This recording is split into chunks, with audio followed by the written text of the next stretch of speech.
Welcome, friends. I'm so glad you're here, whether you're drifting towards sleep, unwinding after a long day, or simply looking for a quiet companion. You found the right place. Before we begin, I'd love to know, where in the world are you listening from? Perhaps you're wrapped in a blanket, sitting by a softly lit window, or resting somewhere under an open sky. Wherever you are, I hope you're warm, comfortable,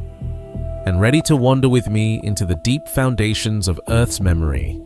where stone first learned to hold the dreams that would someday become humanity's sacred stories. If you find peace or curiosity in these gentle stories, please consider liking the video, subscribing to the channel, or sharing it with someone who might need a moment of stillness too. And to those who've already joined along, thank you. The first continents rise from cooling seas like the backs of sleeping leviathans, their granite spines breaking the surface of a world still learning the difference between solid and liquid. These are not the familiar shapes that will someday cradle civilizations, but nameless masses of stone that drift across the planet's face with the patience of geological time. The rock itself holds no memory yet, only the slow accumulation of minerals that will one day witness the first human hand placed against cave wall. The first prayer whispered into mountain wind. The first dreamer who looks upon a standing stone and feels the presence of something eternal stirring in its crystalline depths. In the Archean darkness, before oxygen colors the sky blue, these continental cores gather themselves from the collision of smaller crustal fragments, like thoughts slowly forming in a dreaming mind. Each impact sends ripples through molten rock, welding together the foundations upon which every temple, every sacred grove, every holy mountain will eventually rest. The process unfolds with a deliberation that makes human urgency seem like the flutter of moth wings against eternal flame. The magma ocean beneath these growing land masses cools with the same steady persistence that will later characterize the formation of ritual itself, layer upon crystalline layer, each cooling cycle adding another stratum of permanence to what had been fluid chaos. Only 3.5 billion years to go before the first dreamer places palm to stone and feels something ancient stir in response. But already the Earth begins its longest preparation for that moment of recognition. The minerals arrange themselves in patterns that will endure longer than any prayer, their crystal lattices locked into configurations that predate every god humanity will ever imagine. Feldspar and quartz, biotite and hornblende. The names themselves still millennia from invention, but the substances already settling into their eternal partnerships within cooling plutons that burrow deep beneath what will become the world's most sacred landscapes. These intrusive bodies of granite and gneiss push upward through older rocks like the first stirrings of consciousness through primordial sleep, their crystalline structure encoding the temperatures and pressures of a world still finding its form. The cratons stabilize first, those primordial hearts of continents that will prove too stubborn for later tectonic forces to fully destroy. They settle into the Earth's crust like memories settling into bone, becoming the bedrock beneath every subsequent layer of story and stone, in what will become the Canadian Shield. The Superior Province begins its long tenure as the planet's most enduring surface feature, preparing to outlast every civilization that will rise and fall upon its granite shoulders. The Pilbara Craton in what will someday be called Australia begins its own quiet vigil, its ancient rocks already holding within their structure the chemical signatures of Earth's earliest atmosphere, preserving evidence of a world so alien that future scientists will struggle to believe their own measurements when they discover oxygen levels near zero and methane hazes that paint the sky in shades of orange and rust. These continental cores drift across the early Earth's surface like islands of solid contemplation in an ocean of liquid possibility.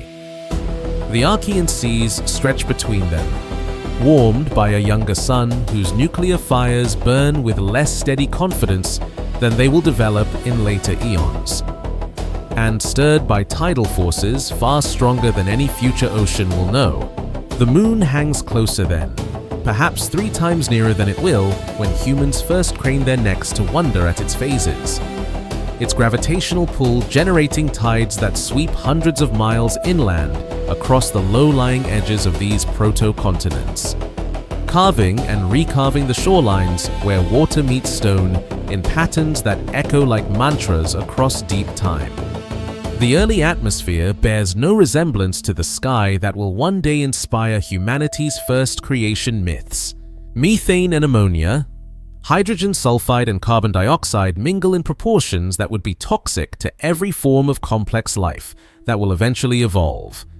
Yet somehow these harsh chemical mixtures provide exactly the conditions needed for the slow chemistry of continental formation. Lightning crackles through hydrocarbon clouds,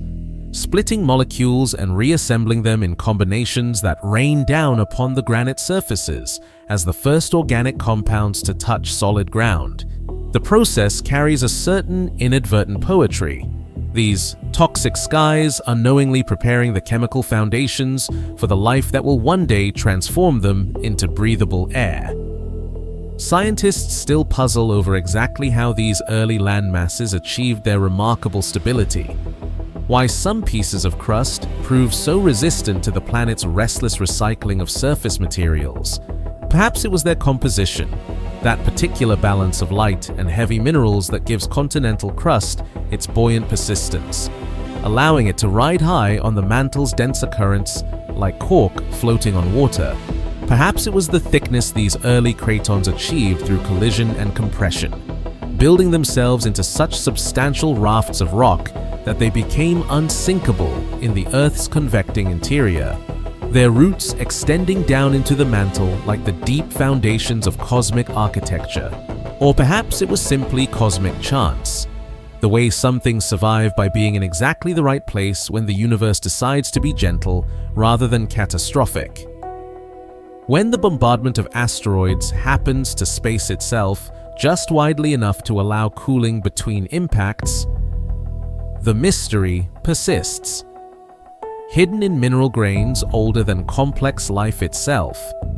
encoded in the isotopic signatures of zircon crystals that have weathered every storm the planet could devise. These tiny time capsules, no larger than grains of sand, preserve within their crystal structure the temperatures and pressures of Earth's earliest solid surfaces. They tell of a world where granite first learned to exist,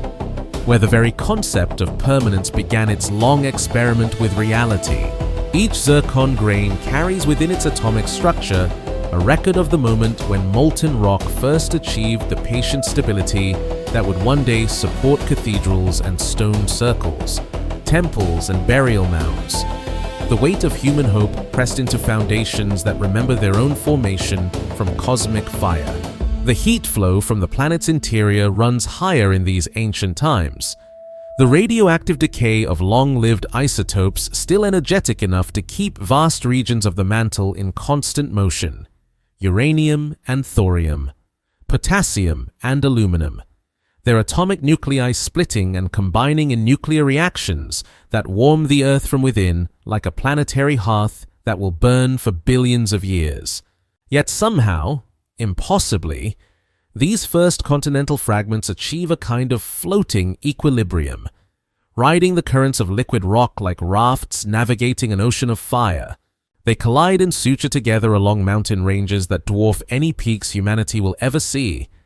then drift apart again along rift valleys that swallow entire proto-oceans. Their dance across the planet's surface, following rhythms that will not be understood until humanity develops theories of plate tectonics billions of years hence.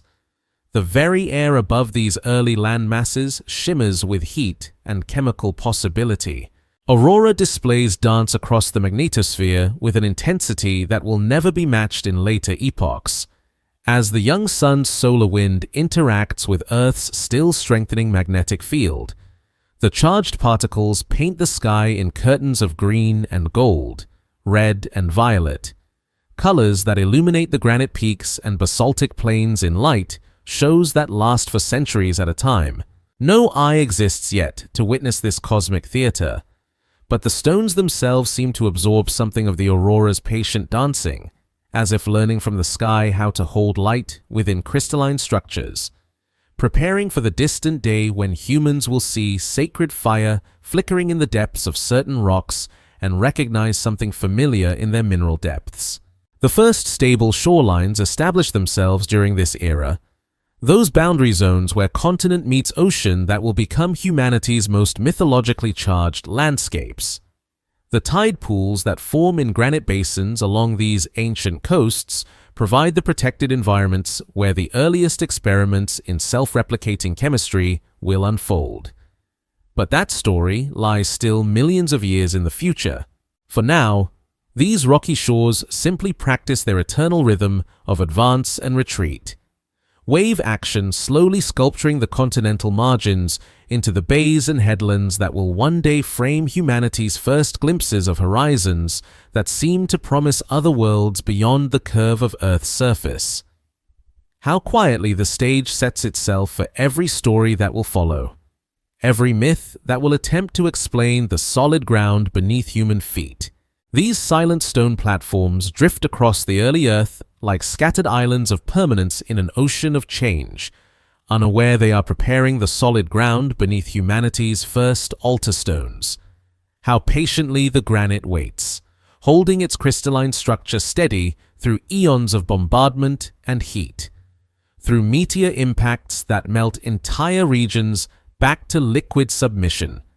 only to cool again into the same stubborn solidity. How generously the bedrock offers itself as foundation, never knowing it will someday echo with the footsteps of pilgrims seeking something they cannot name but recognize in the ancient patience of stone itself. The continents gather their mass with the same unhurried persistence that will later characterize the formation of myths themselves, layer upon layer, impact upon impact. Cooling and compression and the slow accumulation of stories written in mineral and crystal, until something substantial enough to hold memory finally emerges from the formless deep, ready to bear witness to every prayer that will ever rise from its surface toward whatever dwells in the spaces between the stars. The granite learns its first lesson in permanence, preparing to become the foundation stone beneath every temple that will ever be built, every sacred site where humans will place their hands against rock and feel the deep time dreaming in its crystalline heart. Rivers that carved the sacred begin their work before there are names for the directions they flow, before there are words for the valleys they sculpt from stone, before there exists any consciousness capable of recognizing the profound intentionality hidden within the seemingly random meandering of water across stone. The first streams trace their paths across the granite cratons with the persistence of liquid prayer, following gravitational gradients so subtle that only water can sense their pull, reading the invisible topography of a world still learning the fundamental relationship between elevation and erosion. These ancient waterways establish their courses across primordial continents with no knowledge that they are carving the sacred geographies where humanity's first civilizations will place their temples, their burial grounds, their gathering places for rituals older than written language, their oracle sites where priests will listen for divine messages in the sound of water flowing over stone. The early rivers flow differently than their descendants will, carrying the chemical signature of a planet still in its geological adolescence. The atmosphere contains no free oxygen yet to rust the iron in exposed rock. So these streams run clear and silver under skies painted orange by methane hazes, carrying dissolved minerals in concentrations that would poison any complex life, but somehow manage to nourish the simple chemistry that will eventually bloom into the first living cells. The water tastes of metal and sulfur, of dissolved granite and volcanic ash, each river carrying its own unique signature of the bedrock it has learned to read like Braille beneath its flowing surface, each stream developing its own dialect in the liquid language that connects mountain to sea. In what will become the Nile Basin, long before Africa even exists as a recognizable continent, The first drainage patterns establish themselves along the margins of the growing Congo craton like the earliest sketches of a masterpiece that will take millions of years to complete. These ancient streams flow through landscapes that bear no resemblance to the deserts and deltas that will later define the river's character, cutting their channels through granite highlands that sparkle with unweathered feldspar crystals and flowing across basaltic plains still steaming from their emergence from the mantle. But already, they practice the art of persistence that will allow their distant descendants to carve through bedrock and carry the sediments of mountain ranges to the sea. The Proto-Nile learns patience during these early millennia, cutting channels through granite with the same steady determination that will later characterize the hydraulic engineering of pharaohs and the devotional practices of pilgrims who will bathe in its waters, seeking purification from sins not yet invented. The Ganges begins its existence as unnamed snowmelt from peaks that have not yet been pushed high enough to merit the title of mountains, flowing through valleys carved in rocks that remember the deep ocean floors where they were born. Its earliest incarnation flows across low hills of schist and gneiss, carrying the chemical signatures of rocks that formed when India was still a fragment of Gondwana, wandering the southern oceans like a continental arc, waiting for its appointment with the Asian mainland still tens of millions of years in the future. The river carries no sacred significance yet, only the mineral-rich water that will someday be considered purifying by civilizations that have not yet learned to imagine themselves into existence. Its current already practicing the rhythms of rise and fall that will eventually govern monsoon cycles and agricultural seasons and the timing of religious festivals centered around the river's annual renewal. The Thames begins as scattered streams draining the ancient mountains of what will become Britain.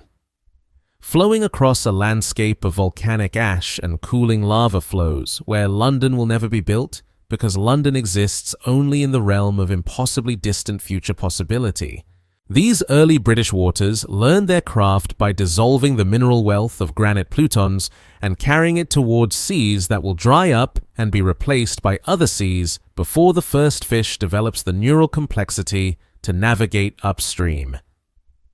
The Proto-Thames practices its meandering across floodplains of volcanic debris, unknowingly preparing the gentle curves and patient flow that will one day inspire poets who have not yet evolved from the simple chemistry floating in warm, shallow seas. Scientists puzzle over how these early river systems achieved such remarkable persistence across geological time, how some valleys managed to maintain their basic orientation through mountain-building episodes that should have completely reorganized the drainage patterns, how certain streams managed to keep flowing in roughly the same direction, while continents drifted thousands of miles across the planet's surface and entire ocean basins opened and closed around them. Perhaps it was the simple physics of water always seeking the lowest path, a kind of hydraulic memory that persists even when the landscape around it transforms beyond recognition. Perhaps some channels cut so deeply into the continental crust that they became permanent features, too entrenched to be easily erased by tectonic upheaval. Or perhaps rivers possess a form of geological memory encoded in their flow patterns, a liquid intelligence that allows them to reconstruct familiar paths even after catastrophic disruption. The mystery flows onward like the rivers themselves,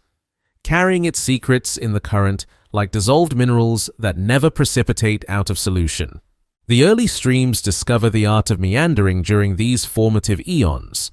learning to snake back and forth across their floodplains with the lazy persistence that will later suggest to human observers that rivers possess a kind of serpentine intelligence, a liquid wisdom that understands something fundamental about the relationship between efficiency and beauty. Each meander loop represents thousands of years of patient erosion on the outside bank and careful deposition on the inside bend, the river slowly writing cursive letters across the landscape in a script that will not be read until geologists develop theories about fluvial geomorphology. The mathematical precision hidden within apparently random curves will one day inspire fractal geometry and chaos theory. But for now, the rivers simply practice their sinuous choreography with no audience except the stones they slowly reshape and the clouds that reflect in their still backwaters. The oxbow lakes that form when meanders cut themselves off become the first isolated bodies of water on the continents. Perfect circles and crescents of stillness in landscapes otherwise dominated by the constant motion of flowing streams. These abandoned channel segments prepare to serve as the still mirrors that will reflect humanity's first glimpses of sky from solid ground, developing the reflective properties that will make them seem like portals to other worlds when the first human consciousness learns to see its own face looking back from dark water. They become the planet's first natural scrying pools, practicing their function as windows into depth long before anyone exists to peer into them, seeking visions of past or future. These ancient rivers flow through a world largely devoid of life, but they carry within their currents the dissolved chemistry that will eventually coalesce into the first experiments in self-replication. Phosphorus leached from granite, nitrogen fixed by lightning in the ammonia-rich atmosphere, carbon carried in countless molecular combinations, all flowing toward the sea in concentrations that would seem impossibly rich to any future river, but which represent the baseline chemistry of a planet still learning how to host biology. The rivers serve as the circulation system of a world preparing for its first heartbeat, carrying the elements that will become amino acids and nucleotides and all the molecular machinery of life through landscapes that wait in patient mineral silence. The confluence points where streams join larger waterways become focal nodes of chemical mixing, places where the dissolved minerals from different watersheds combine in proportions that will later prove crucial for the development of complex organic molecules. These ancient joining places unknowingly prepare themselves to become the sacred sites where future civilizations will build their most important settlements, recognizing something spiritually significant in the marriage of waters from different sources, even if they cannot articulate why such locations seem to thrum with special energy. The triple goddesses and river spirits that will eventually be imagined to dwell at such confluences are already implicit in the complex fluid dynamics that govern the mixing of different water masses. The way turbulence creates tiny whirlpools and eddies that seem to dance with purposeful intention. The earliest deltas begin to form during this era,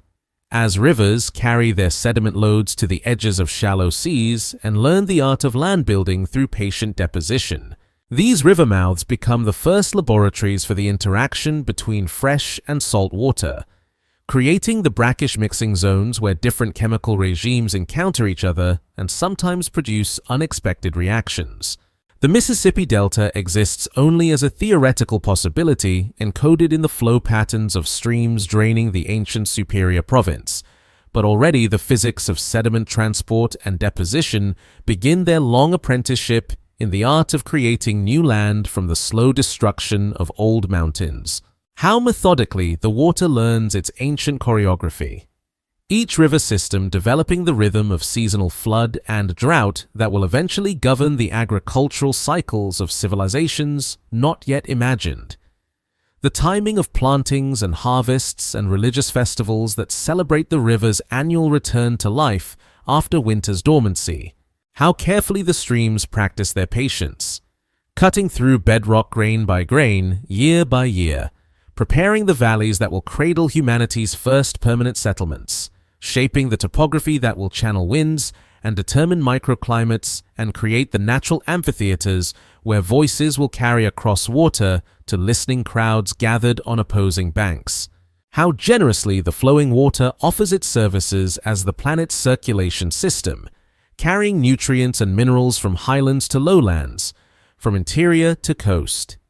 distributing the chemical wealth of continents across landscapes that wait in mineral silence for the first stirrings of life to transform their sterile beauty into something that can dream of gods dwelling in sacred groves along riverbanks not yet planted with prayer flags or temple bells, but already resonant with the ancient music that water makes when it knows exactly where it belongs in the vast symphony of stone and sky. The sky's slow clockwork begins its eternal measurement before there exists any consciousness to wonder at the regularity of sunrise and sunset.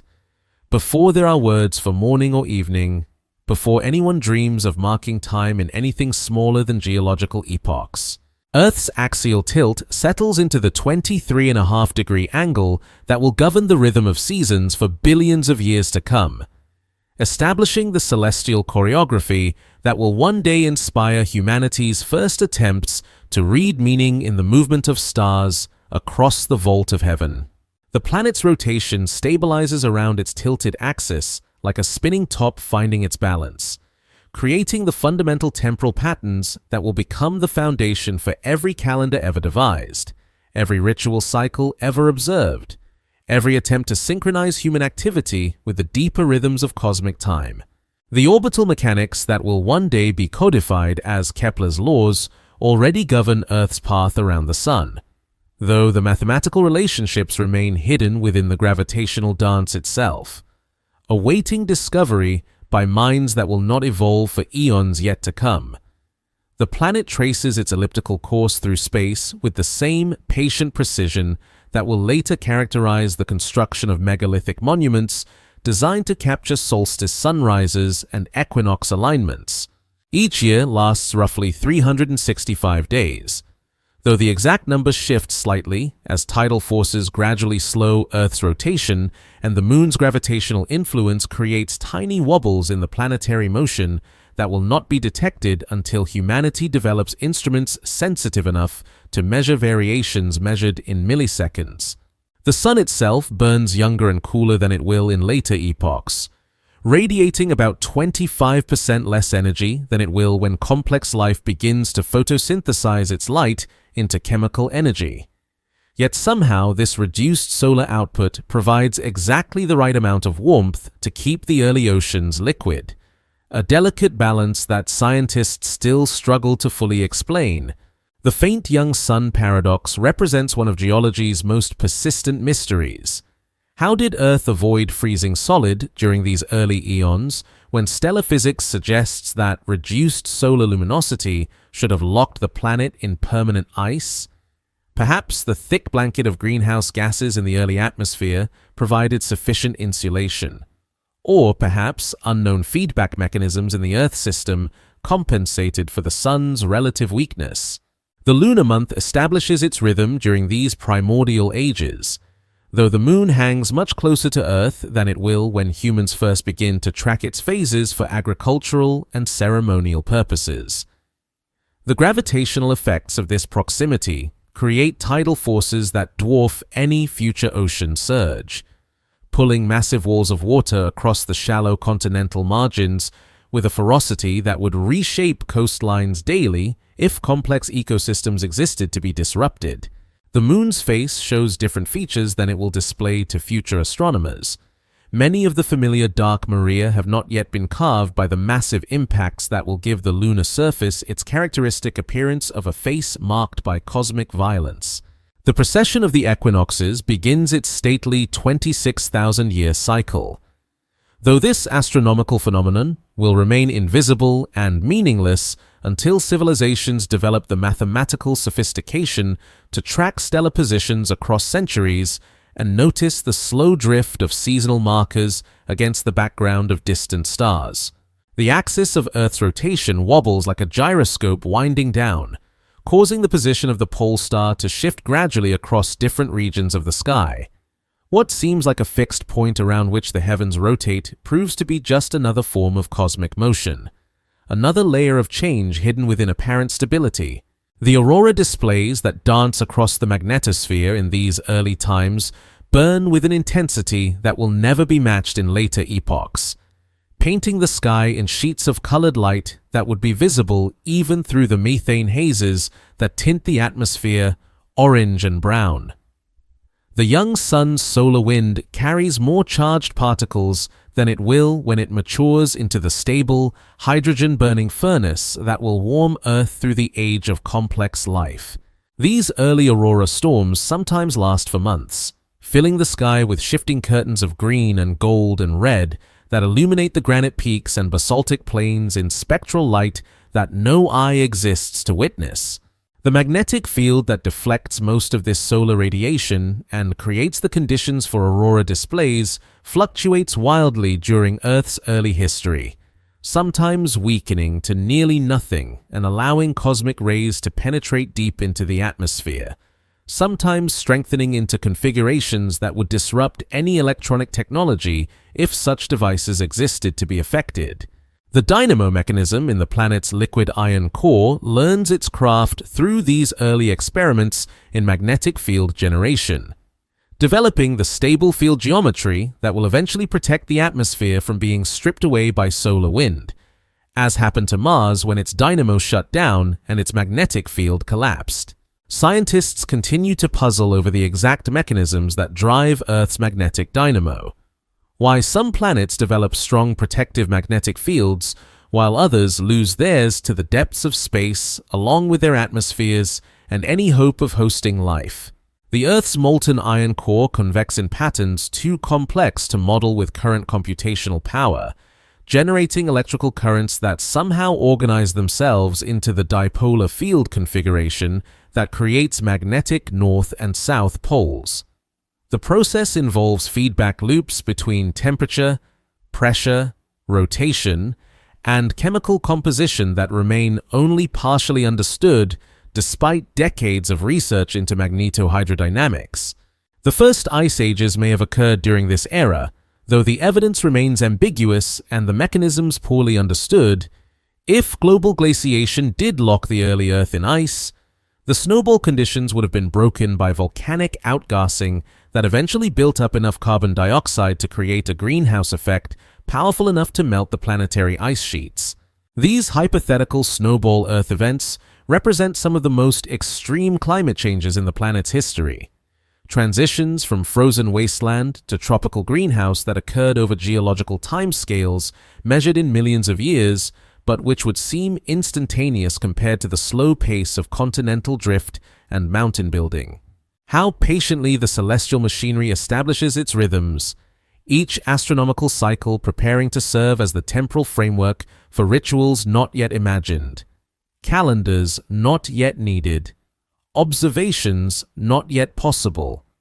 How precisely the gravitational forces balance themselves to create stable orbital patterns that will persist long enough for evolution to develop consciousness capable of recognizing the cosmic clockwork in which it participates. How generously the universe provides these regular rhythms to a world that will eventually produce minds capable of finding meaning in the reliable return of seasons and the predictable dance of planets across the zodiac.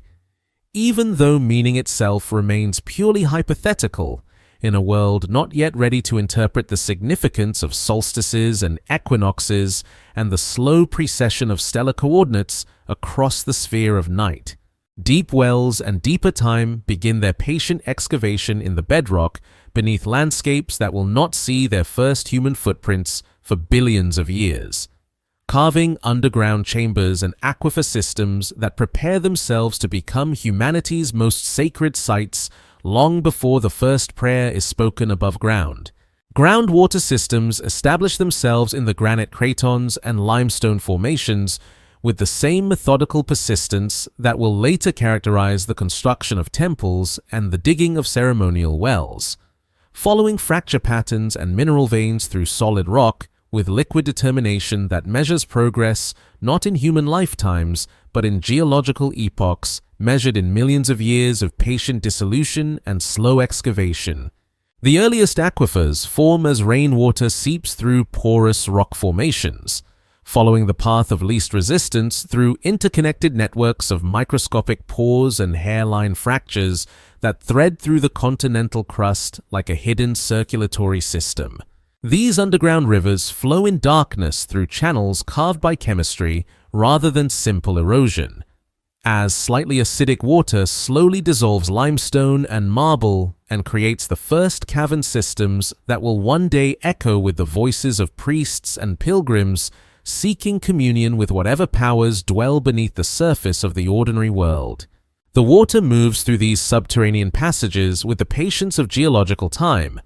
sometimes taking thousands of years to complete journeys that would require only hours if traced along surface streams. in what will become the limestone country of the Yucatan Peninsula. Though Mexico itself remains an impossible future possibility, encoded in the slow drift of continental fragments across the Pacific Ocean. The first cenotes begin their formation as underground caverns carved by groundwater acidified with dissolved carbon dioxide from the early atmosphere. These circular pools that reach down into perfectly clear water will eventually become the sacred portals where Mayan priests throw offerings of jade and gold to the gods they imagine dwelling in the watery underworld. But for now, they exist as purely geological phenomena. Underground chambers slowly expanding as water dissolves the calcium carbonate bedrock grain by microscopic grain. Year after patient year. The aquifer systems that will feed the sacred springs at Delphi and Lourdes and Bath begin their slow percolation through fractured metamorphic rocks. Learning the subterranean geography that will eventually bring minerally enriched water to the surface at precisely the locations where human consciousness will recognize something numinous in the emergence of hidden water from depths that seem to connect with the underworld itself. These early groundwater flows carry dissolved minerals leached from rocks that formed in the deep ocean floors, bringing traces of primordial seawater chemistry to the surface through pathways so complex that their three-dimensional geometry will never be fully mapped, even when humanity develops sophisticated ground-penetrating radar and hydrogeological modeling techniques. The thermal springs that will warm Roman baths and Japanese onsen begin their heating cycles as groundwater descends deep enough into the Earth's crust to encounter the geothermal gradient. That steady increase in temperature that adds roughly 1 degree Celsius for every 40 meters of depth. The water circulates through these deep thermal systems like blood through the arteries of a planetary circulatory system. Heated by the radioactive decay of uranium and thorium in the granite bedrock, and by the residual heat from Earth's formation, still trapped in the planet's interior 4 billion years after the accretion of cosmic debris that built the world from interstellar dust and ice. Scientists still puzzle over the complex hydrogeology that governs deep aquifer systems, how some underground water remains isolated for millions of years, while other groundwater completes its cycle from surface to depth and back to surface in mere decades. How the pressure relationships between different water-bearing formations create artesian systems that can push water hundreds of feet above the static water level, creating the flowing springs that seem to emerge from solid rock with no visible source. The physics of fluid flow through porous media involves mathematical relationships so complex that they require supercomputer modeling to approximate. Yet somehow the water finds its way through three-dimensional mazes of fractures and pore spaces with unerring accuracy. The first artesian systems developed during this era, as layers of porous sandstone and limestone become confined between impermeable beds of shale and granite, creating underground pressure vessels that will eventually power the flowing wells and springs that human civilizations will consider miraculous manifestations of divine favor. The hydrostatic pressure in these confined aquifers builds up over geological time as water from distant recharge areas flows through the permeable formations and encounters resistance from the confining layers above and below. Like liquid compressed in underground chambers that wait millions of years for the right geological circumstances to release their stored water to the surface. The chemistry of these deep groundwater systems evolves through slow interaction between water and rock, dissolving minerals and incorporating trace elements that will eventually give different springs and wells their characteristic healing properties and sacred associations. Water that has circulated through limestone emerges enriched with calcium and magnesium, while springs that have flowed through granite carry dissolved silica and trace amounts of radioactive elements that will later be credited with therapeutic properties by civilizations that have no understanding of atomic structure or radioactive decay. The water learns its mineral vocabulary through these extended conversations with the bedrock, developing chemical signatures that will persist for millions of years. The deepest aquifers extend miles into the Earth's crust, reaching depths where the pressure and temperature would crush and boil any surface dweller, but where water exists in states of equilibrium that will remain stable for geological ages. These deep groundwater systems connect across vast distances through fracture networks that thread through the continental crust like neural pathways in a planetary brain, creating hydraulic continuity between regions separated by hundreds of miles on the surface. Water that falls as rain on mountains that have not yet been uplifted will eventually emerge from springs in valleys that have not yet been carved by the rivers that will flow through them. The underground chambers that will become the caves of Lascaux and Altamira and Chauvet begin their excavation as groundwater seeps through limestone formations, dissolving the calcium carbonate bedrock and creating void spaces that will eventually expand into the cathedral-like caverns where humanity will paint its first sacred images on stone walls polished smooth by millions of years of patient water flow. These early cave systems develop their characteristic formations as mineral-rich water drips from chamber ceilings and leaves behind tiny deposits of calcite that will grow over geological time into the stalactites and stalagmites that will inspire awe in the first humans to explore these underground sanctuaries by firelight. The acoustic properties that will make certain caves and underground chambers ideal for ritual purposes begin to establish themselves as the water-carved spaces develop their characteristic geometries,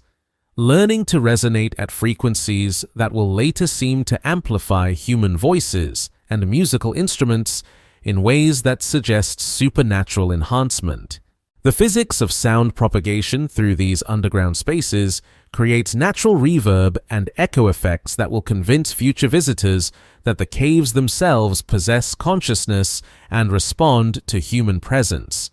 Though the acoustic phenomena result purely from the mathematical relationships between chamber volume, surface texture, and the speed of sound through air at cave temperature and humidity. The first underground rivers begin their dark journeys through cavern systems that will not see their first human explorers for eons yet to come, flowing through chambers carved so large that they could house cathedrals if cathedrals existed to be housed. These subterranean waterways practice their navigation through three-dimensional mazes of limestone and marble, developing the underground drainage patterns that will eventually connect with surface springs and provide the freshwater sources around which the first human settlements will cluster. The underground rivers flow in perpetual darkness through landscapes more alien than anything human imagination will ever devise, yet somehow more perfectly suited to inspire religious awe than any surface scenery. How patiently these hidden water systems prepare themselves to become the sacred sites where humanity will seek connection with the powers that dwell beneath the threshold of ordinary perception. Each underground chamber and thermal spring learning its role in the hydrogeological cycles that will eventually be interpreted as evidence of divine presence moving through the depths of the earth. How precisely the groundwater establishes its circulation patterns through fracture networks that will channel not only water, but also the religious imagination of species not yet evolved, creating the underground geography that will inspire myths of underworld rivers and springs that connect the realm of the living with the domain of ancestors and gods. How generously the deep aquifers offer their services as the planet's hidden circulatory system, carrying dissolved minerals and trace elements through pathways so complex that they seem to suggest intelligent design,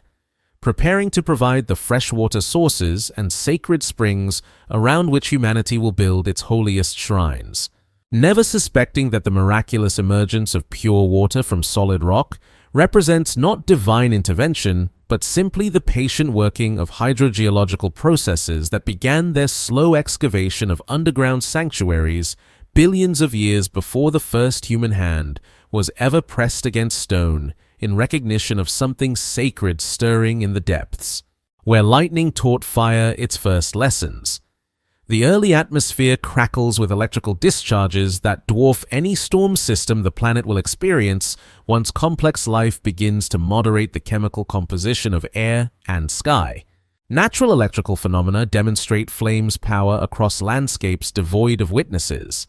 Millions of years before humans harness fire for ritual purposes or recognize in its dancing light the presence of forces that seem to bridge the gap between matter and spirit. The early storms generate lightning strikes with energies measured in billions of volts, splitting molecules and fusing elements in combinations that would seem alchemical if alchemists existed to marvel at the transmutation of simple gases into complex organic compounds through the application of pure electrical force. The atmosphere itself burns differently in these primordial ages,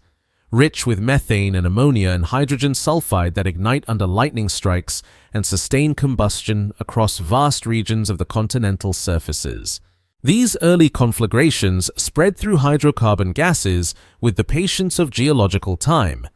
sometimes burning for decades as underground seeps of methane provide continuous fuel for flames that dance across landscapes painted in shades of orange and rust by the chemical composition of an atmosphere not yet learned to support the kind of life that will eventually transform it into breathable air. The fires burn without consuming wood or grass or any organic matter, feeding instead on the planet's own exhalations of volcanic gases and primordial hydrocarbons. Spontaneous combustion events occur with surprising frequency during this era, as pockets of methane trapped in underground caverns reach concentrations that require only the slightest spark to explode into flames that burst through fissures in the bedrock like geological fireworks. These natural gas fires burn at temperatures hot enough to melt copper and tin, though neither metal exists in pure form yet, and both await the development of smelting technologies by civilizations that remain purely theoretical possibilities encoded in the potential complexity of chemistry that floats in warm, shallow seas. The flames themselves seem to possess a form of primitive intelligence, following fuel sources through underground networks and appearing to dance in patterns that would later inspire human observers to see intentional movement in the flickering of firelight. The earliest coal seams begin their formation during this period, though the process will require millions of years to transform the organic debris of primitive plant life into the black combustible rock that will power the first steam engines and the first industrial revolutions. For now, only the simplest organic compounds accumulate in the shallow basins and lagoons where marine algae begins its first experiments in photosynthesis,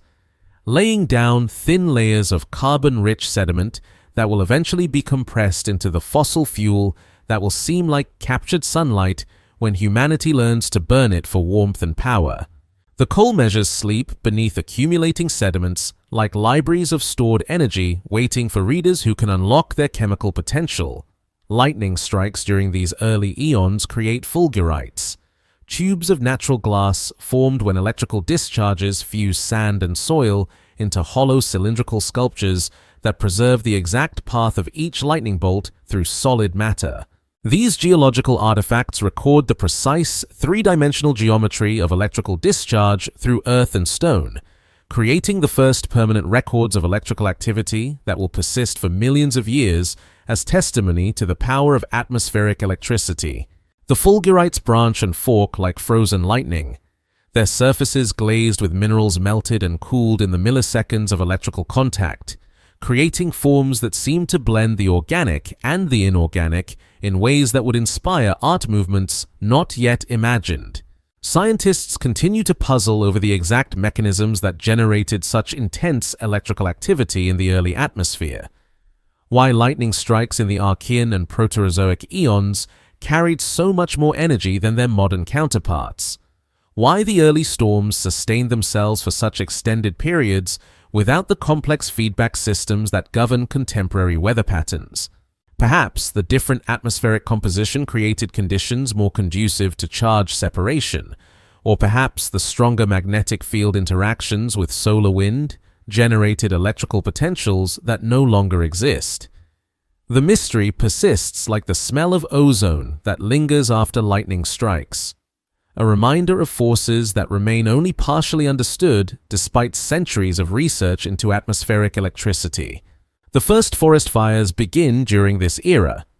though the forests themselves consist only of primitive ferns and horsetails and other simple plants that have not yet learned to grow into the towering trees that will later fuel conflagrations capable of burning across entire continents. These early wildfires spread through landscapes covered in moss and algae and primitive liverworts,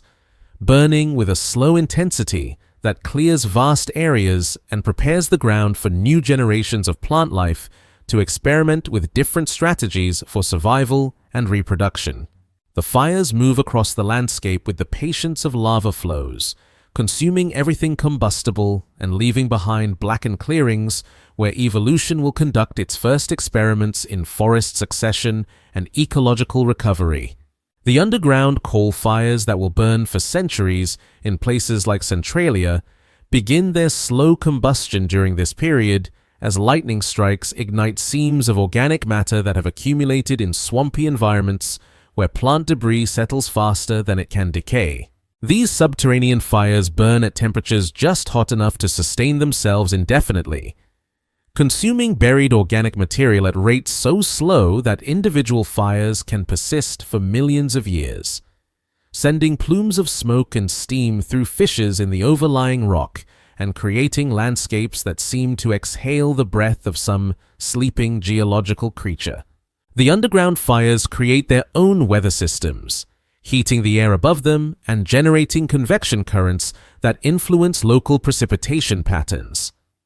The aurora displays that dance across the magnetosphere during these early times generate their own form of electrical activity. As charged particles from the solar wind interact with atmospheric gases to create luminous curtains of plasma that stretch from horizon to horizon. These early auroras burn with intensities that would be visible even in daylight, painting the sky in colors that shift from green to red to violet as different atmospheric gases respond to bombardment by high-energy particles from space. The auroras create their own electromagnetic signatures, generating radio waves and electrical fields that interfere with the natural electrical activity of thunderstorms and create feedback loops between terrestrial and celestial electrical phenomena. The piezoelectric effect discovered in crystalline rocks during this era generates electrical charges when the minerals are subjected to mechanical stress. As tectonic forces compress and stretch the granite bedrock and create electrical potentials that discharge through fractures and fault systems. These geological batteries store electrical energy for thousands of years before releasing it in sudden bursts that can trigger avalanches and rockfalls and other forms of mechanical instability. The electrical properties of stressed rock create conditions that seem almost intentionally designed to generate the kind of mysterious phenomena that will later be attributed to supernatural forces by observers who lack understanding of solid-state physics. The first ball lightning phenomena developed during this period as complex electrical discharges create plasma balls that persist for minutes or hours after the initial lightning strike,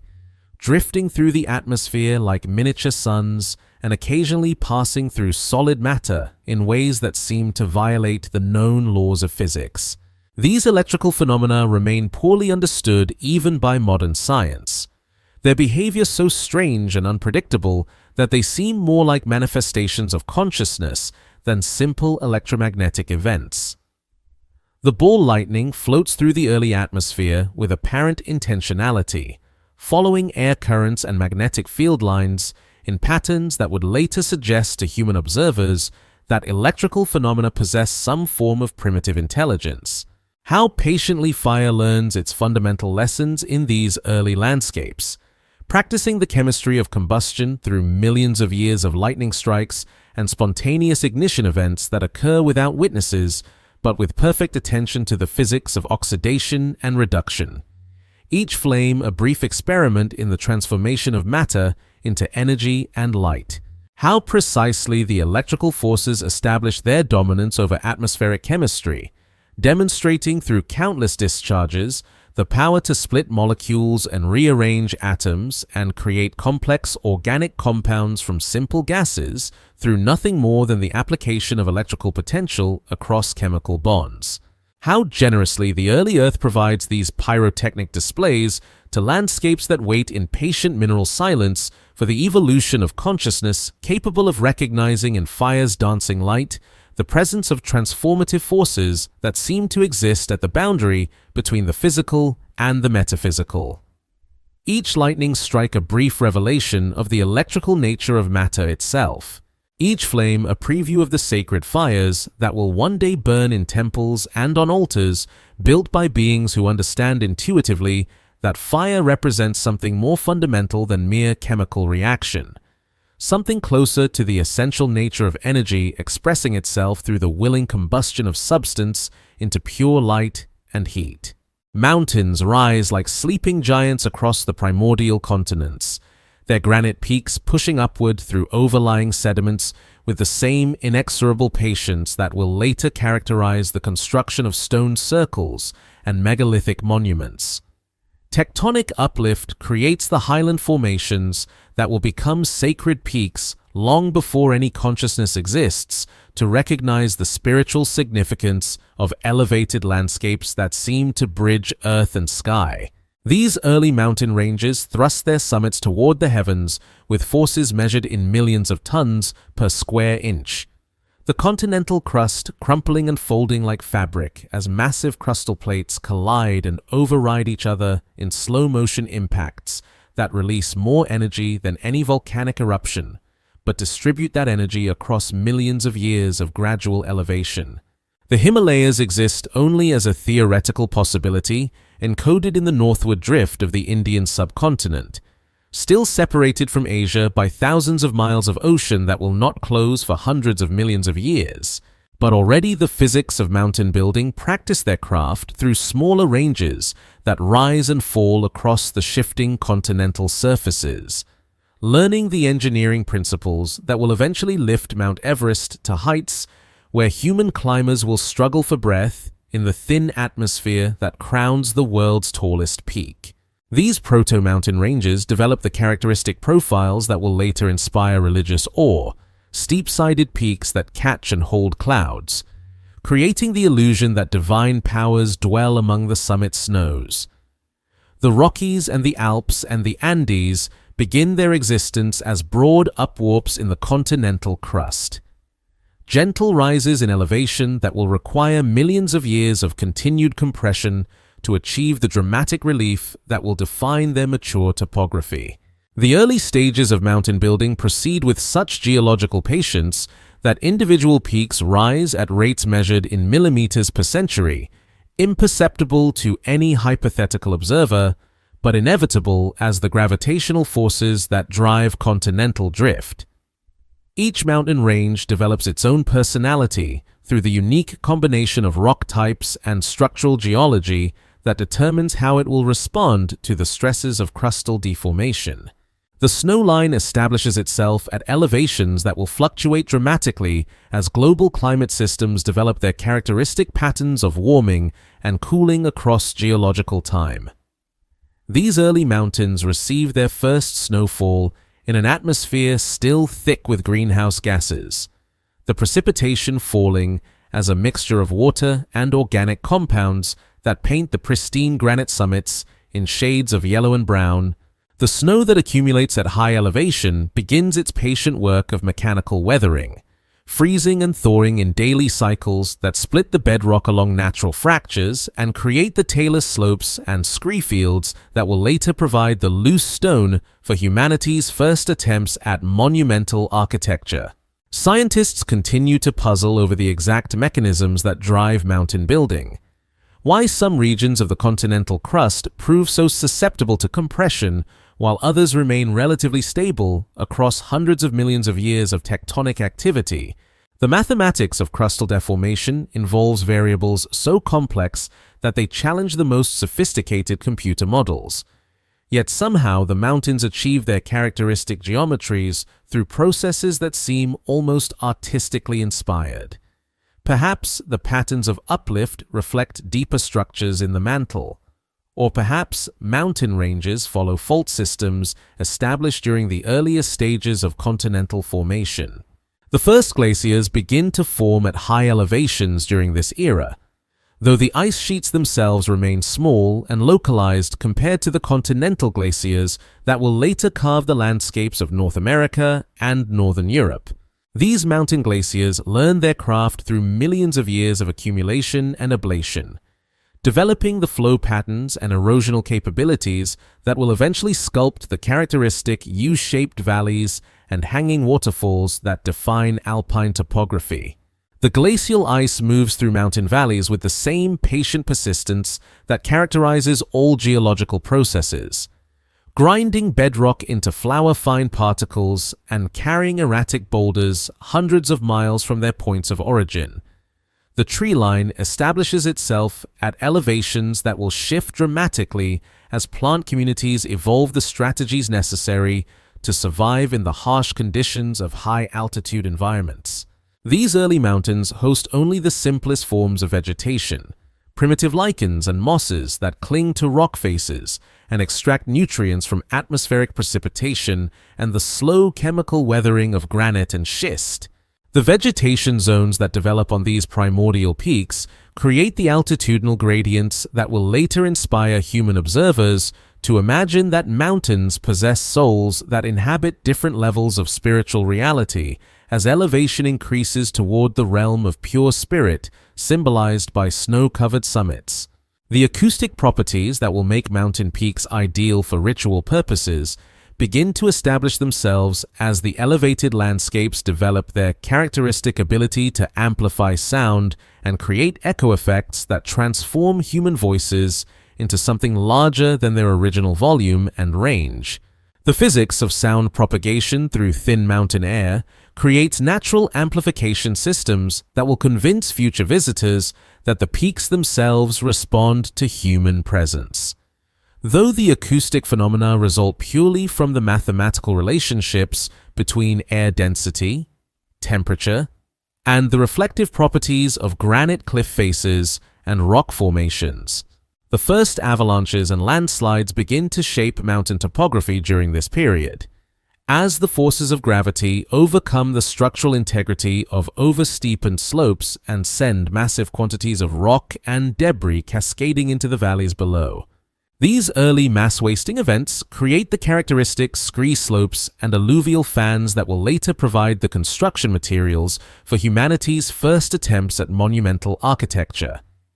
The loose stone and sand that will be quarried from mountain valleys and transported to lowland sites where temples and pyramids and stone circles will be built from rocks that remember their origin in the high country where earth and sky seem to merge. The mineral deposits that will later be considered sacred begin their formation during this era as hydrothermal fluids circulate through the fractured bedrock of mountain ranges and precipitate veins of quartz and calcite and other crystalline minerals that will seem to glow with inner light when exposed to direct sunlight. These mountain crystals develop their characteristic clarity and geometric perfection through millions of years of slow precipitation from mineral-rich solutions, creating the natural gems and healing stones that will later be attributed with supernatural properties by civilizations that recognize something numinous in the perfect symmetry of crystalline structures. The first mountain passes establish themselves as erosional processes, carve low points in the ridgelines where future travelers will find routes through otherwise impassable terrain. These high-elevation corridors between peaks will become the sacred pathways where pilgrims journey from one valley system to another,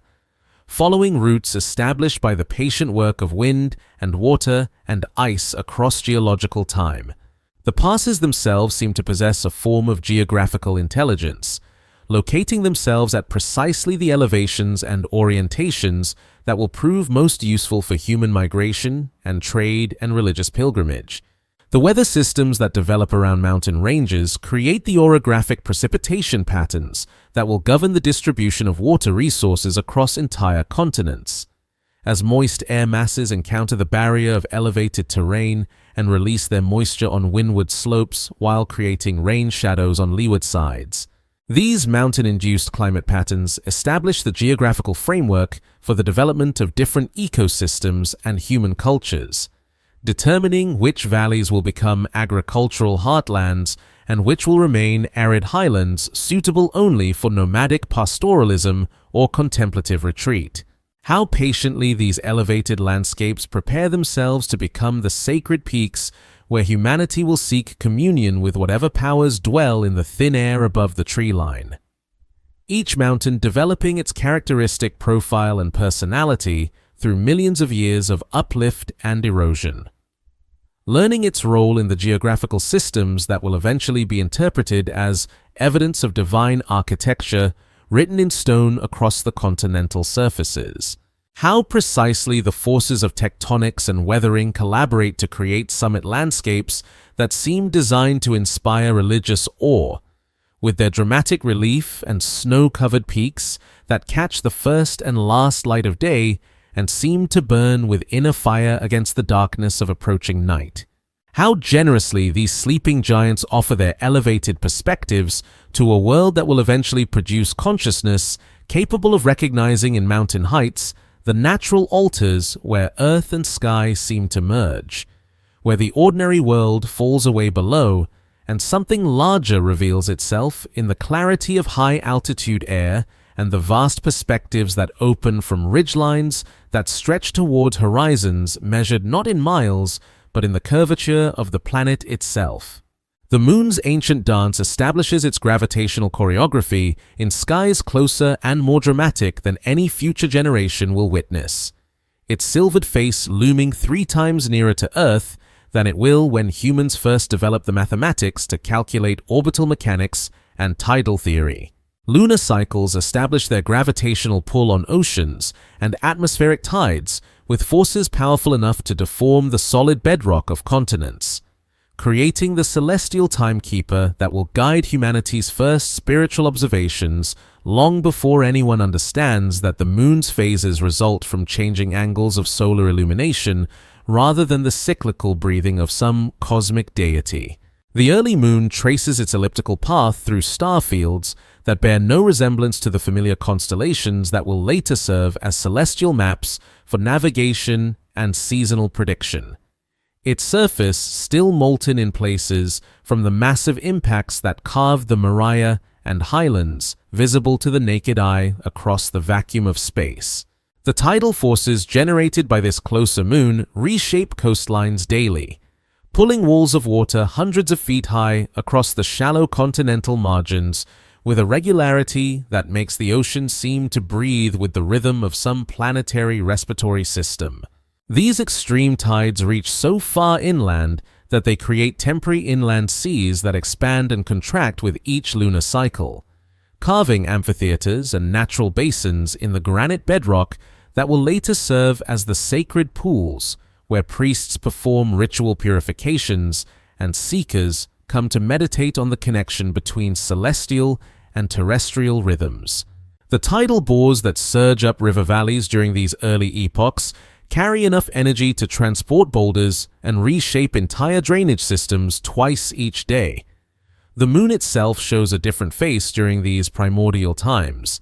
its familiar features still being sculpted by the tail end of the late heavy bombardment as asteroids and comets continue to impact both Earth and its satellite with frequencies that would sterilize any complex life forms if they existed to be destroyed. The dark patches that will later be called seas by observers who imagine lunar topography in terrestrial terms are still being carved by impacts massive enough to fracture the lunar crust and flood entire regions with basaltic lava flows that cool into the smooth plains visible through even primitive telescopes. Each major impact sends shock waves through both Earth and Moon, creating synchronized earthquakes and volcanic eruptions that link the geological activity of both bodies in ways that suggest some form of cosmic sympathy between planetary and lunar systems. The lunar month during this era lasts only 20 days rather than the familiar 28,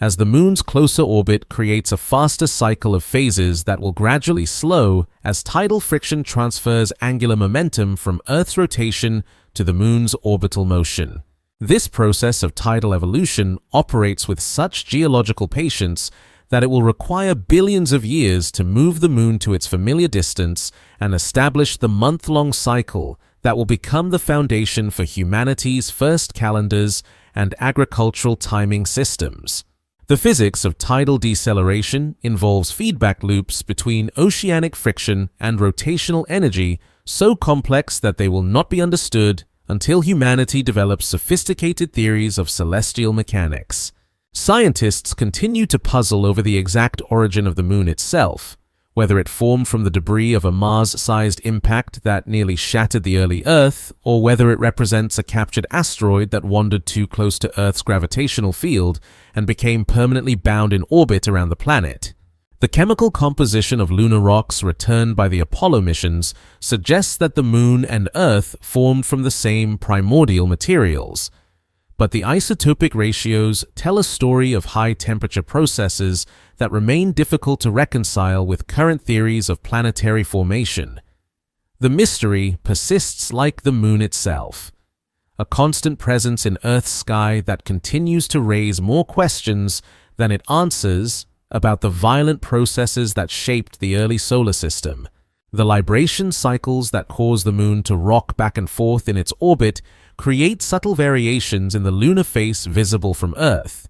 revealing slightly different regions of the near side surface across each monthly cycle.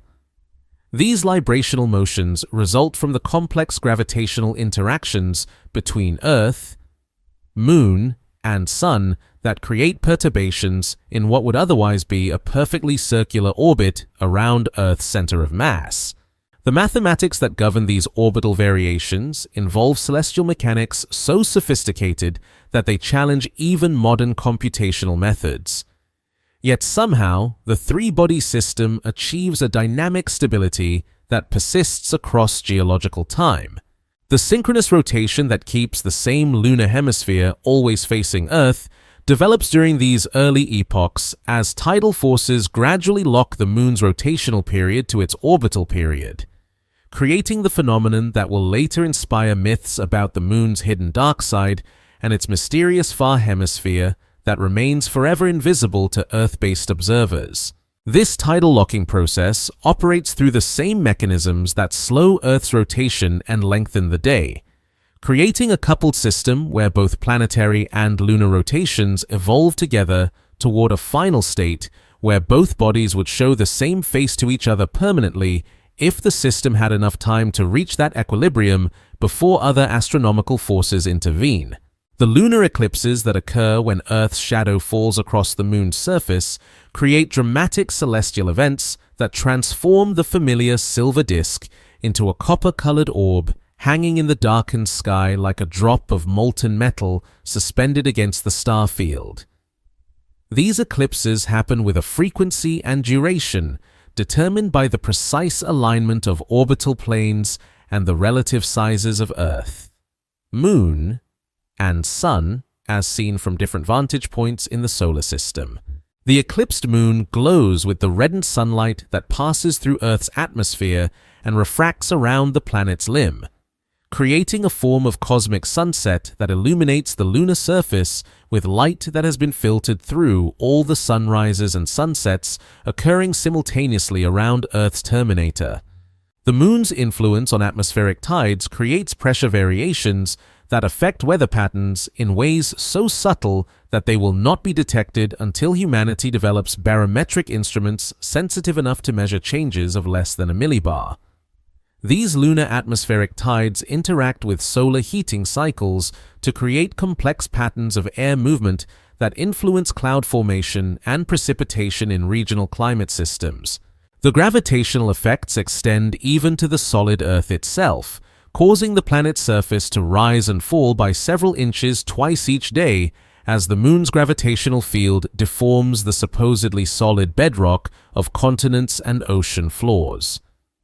The first calendrical observations begin during this era.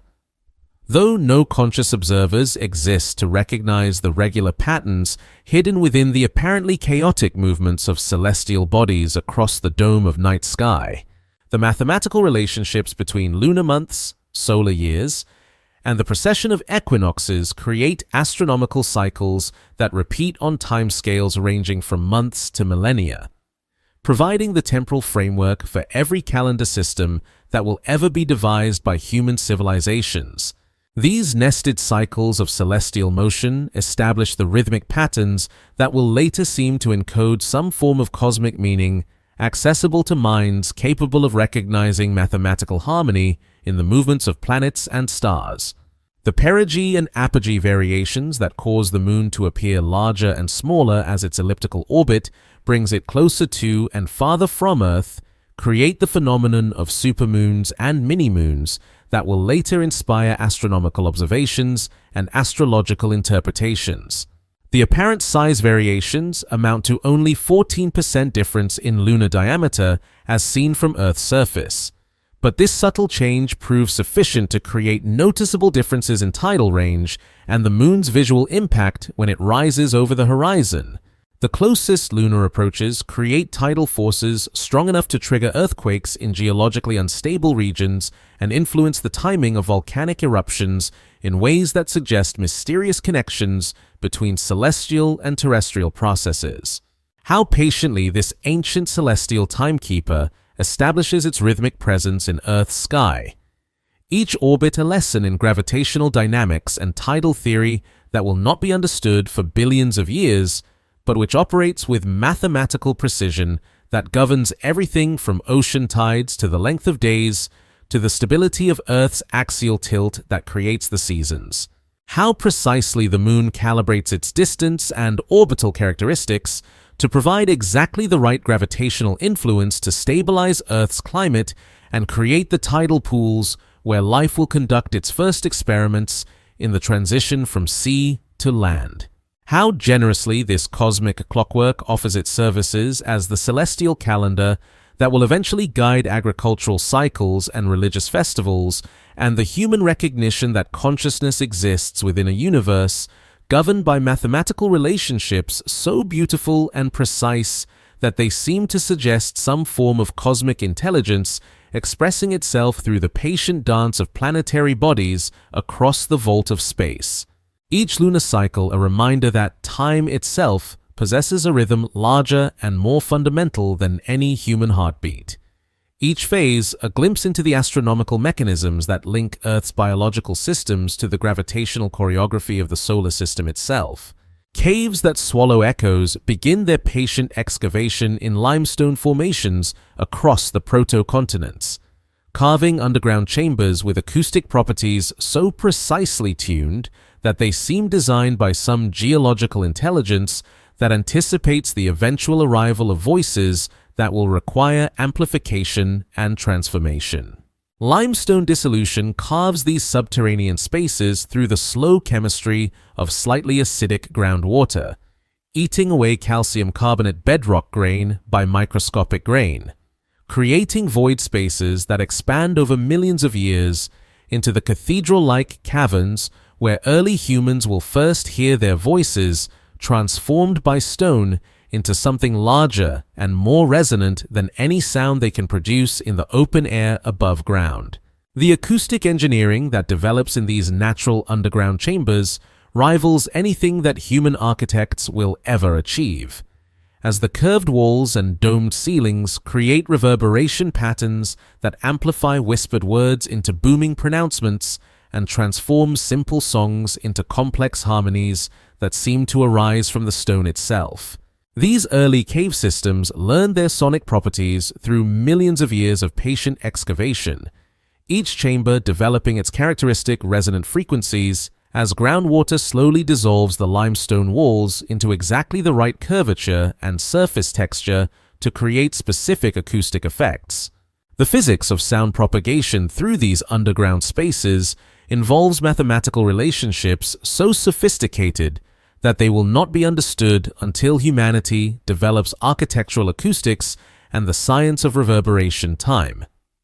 The stalactites and stalagmites that form in these chambers create natural pipe organs as dripping water deposits calcite in formations that ring like bells when struck, or when air currents move through the cavern systems. These limestone formations grow at rates measured in centuries per inch of vertical development, their surfaces polished by countless droplets of mineral-rich water into textures that reflect and refract sound waves in patterns that seem intentionally designed to create specific acoustic environments. The stalactite formations develop hollow chambers and resonating cavities that will later convince human visitors that the caves themselves possess voices and respond to human presence with sounds that seem to arise from the stone itself. The underground rivers that flow through these cavern systems create their own musical contributions to the acoustic environment, as water cascades over limestone ledges and flows through narrow passages carved in the bedrock floor of chambers that echo with the sound of liquid percussion. These subterranean waterfalls and rapids generate frequencies that interact with the natural resonance of the cave chambers to create complex harmonics that shift and change as water levels fluctuate with seasonal precipitation patterns. The underground streams learn their musical vocabulary through millions of years of flow over increasingly sophisticated limestone formations that channel and direct the water flow to create specific tonal effects. Scientists continue to puzzle over the precise mechanisms that create such remarkably sophisticated acoustic environments in naturally occurring cave systems. Why some chambers develop perfect acoustic properties for human voices, while others remain acoustically dead despite similar geological origins and formation processes. Perhaps the acoustic properties result from chance combinations of chamber geometry and surface texture, or perhaps some feedback mechanism in the dissolution process favors the development of chambers with specific resonant characteristics. The mystery persists like the echoes themselves, sounds that seem to linger in the limestone long after their sources have fallen silent. The temperature regulation that characterizes these underground environments creates climate-controlled spaces that maintain constant temperatures year-round regardless of surface weather conditions, providing the stable environmental conditions that will later make caves ideal for long-term human habitation and ceremonial use. The thermal mass of limestone bedrock absorbs and releases heat so slowly that cave temperatures reflect the average annual surface temperature rather than seasonal variations, creating underground chambers that remain cool in summer and warm in winter. These natural air conditioning systems operate through the same principles that will later govern the design of underground storage facilities and wine cellars. The air circulation patterns that develop in these cave systems create natural ventilation that brings fresh air from surface openings through complex networks of passages and chambers, establishing airflow patterns that will prevent the accumulation of carbon dioxide and other gases that would make underground spaces uninhabitable. The cave breathing that results from atmospheric pressure changes and temperature differences between surface and underground environments creates subtle air currents that carry sounds and scents through the cavern systems in ways that will later seem mysterious and supernatural to human visitors who lack understanding of fluid dynamics and pressure gradients. The echo phenomena that give these caves their characteristic acoustic signatures result from sound waves reflecting off limestone walls and ceiling formations in patterns determined by the precise geometry of each chamber and passage. The complex reverberation patterns create apparent multiplication of sounds as echoes arrive at different times and from different directions, making single voices sound like choirs and simple percussion instruments sound like entire orchestras. The acoustic delays and phase relationships between direct sounds and their reflections create spatial audio effects that will later inspire architectural designs for concert halls and theaters. The crystalline formations that develop on cave walls and ceilings create natural prisms and light reflectors that transform the faintest illumination into complex patterns of refracted and reflected light that seem to make the stone itself glow with inner radiance. These calcite and gypsum crystals develop their characteristic clarity and geometric perfection through millions of years of slow precipitation from mineral-rich solutions, creating natural light shows that will later convince human visitors that caves possess their own forms of luminescence. The crystal formations grow in response to subtle changes in groundwater chemistry and flow patterns, creating decorative elements that seem almost artistically arranged. The magnetic anomalies that develop in some cave systems result from iron ore deposits and unusual mineral concentrations that create localized distortions in Earth's magnetic field, establishing the geomagnetic conditions that will later affect compass readings and create the sense of disorientation that many visitors experience in underground environments. These magnetic effects interact with the electrical activity of the human nervous system in ways that remain poorly understood, possibly contributing to the altered states of consciousness that many people report when spending extended periods in deep caves. The natural preservation that characterizes cave environments protects organic materials from decay and weathering, creating underground archives that will eventually preserve the first human artwork and ceremonial artifacts for tens of thousands of years after their creation. The constant temperature and humidity levels, combined with protection from ultraviolet radiation, create museum-quality storage conditions that maintain the integrity of pigments and organic materials that would quickly deteriorate if exposed to surface environmental conditions. These caves unknowingly prepare themselves to become humanity's first galleries and time capsules. The silence that fills these underground chambers between visits creates acoustic environments so free from ambient noise that they amplify the smallest sounds into major auditory events, making footsteps echo like thunder and whispered conversations carry for hundreds of yards through interconnected passages. This profound quiet establishes the contemplative atmosphere that will later make caves ideal for meditation and spiritual practice, creating natural sensory deprivation environments that encourage introspection and altered states of consciousness. How patiently these underground chambers prepare themselves to become the acoustic temples where humanity will first experiment with the power of amplified voice and ritualized sound. Each cavern developing its sonic characteristics through millions of years of patient limestone dissolution and calcite deposition, learning its role in the geological systems that will eventually be interpreted as evidence of intentional design by whatever forces shaped the Earth's hidden architecture. How precisely the cave systems establish their acoustic properties to create the perfect resonating chambers for human voices and musical instruments, developing reverberation patterns and echo effects that seem designed to transform ordinary sounds into something approaching the sacred. How generously these limestone sanctuaries offer their services as the planet's natural cathedrals, creating underground spaces that amplify not only sound, but also the human sense of connection to forces larger than individual consciousness.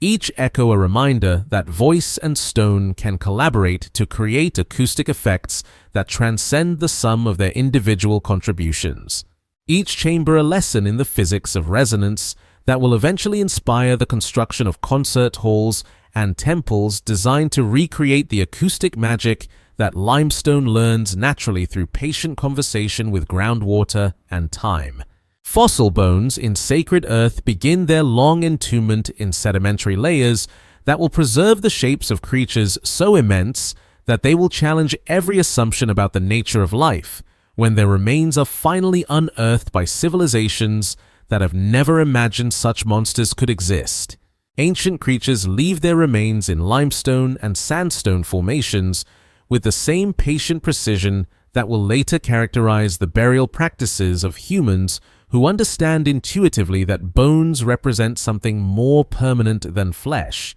something worth preserving against the dissolution of time. These early fossil deposits create mysterious giant bones embedded in the bedrock that future civilizations will attribute to gods and monsters and titans from ages when the boundary between myth and reality remained fluid and porous to interpretation. The first marine reptiles achieve sizes that dwarf any sea creature that will swim in later oceans,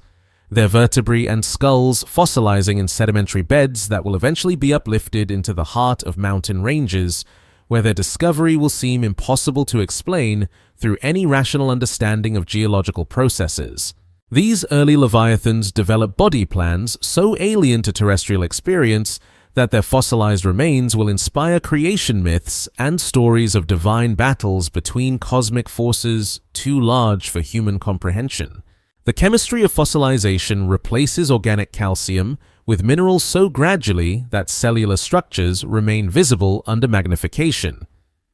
preserving details of bone texture and growth patterns that record the life histories of individual animals across millions of years of geological time.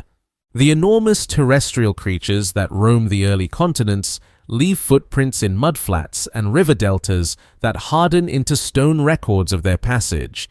creating trace fossils that preserve not only the size and shape of their feet, but also information about their gait and behavior and social organization. These trackways stretch for miles across sedimentary formations,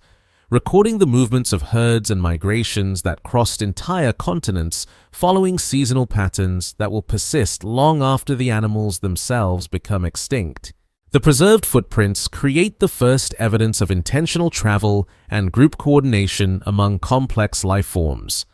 fossilized testimony to consciousness and purpose that remains hidden in stone until paleontologists develop the interpretive skills to read behavior from tracks. The process of fossilization itself operates through chemical replacement so precise that it preserves details down to the microscopic level while transforming organic bone into mineral stone that will outlast the mountains in which it becomes embedded. Calcium phosphate slowly gives way to silica and calcite and other minerals that infiltrate the bone matrix grain by grain, maintaining the original structure while creating stone replicas so exact that they preserve blood vessel patterns and nerve channels and the microscopic pores that once housed living cells. The transformation from life to stone represents one of nature's most sophisticated preservation technologies,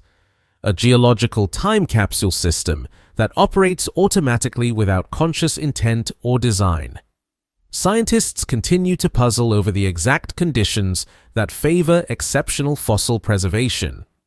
Why some organisms fossilize completely while others disappear without trace despite dying in apparently similar environments. Perhaps the chemistry of the sedimentary environment determines preservation potential,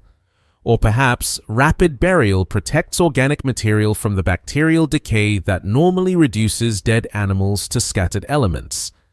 The taphonomy that governs fossil formation involves so many variables that it remains largely unpredictable despite decades of research into the conditions that create fossiliferous deposits. The articulated skeletons that preserve complete animals in their death poses create fossil assemblages that capture final moments with such precision that they seem like photographs frozen in stone.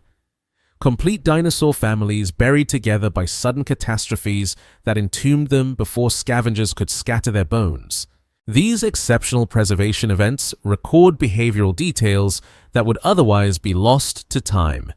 showing parent animals protecting offspring and group members caring for injured companions and other evidence of complex social behaviors among creatures often imagined as simple reptilian automatons.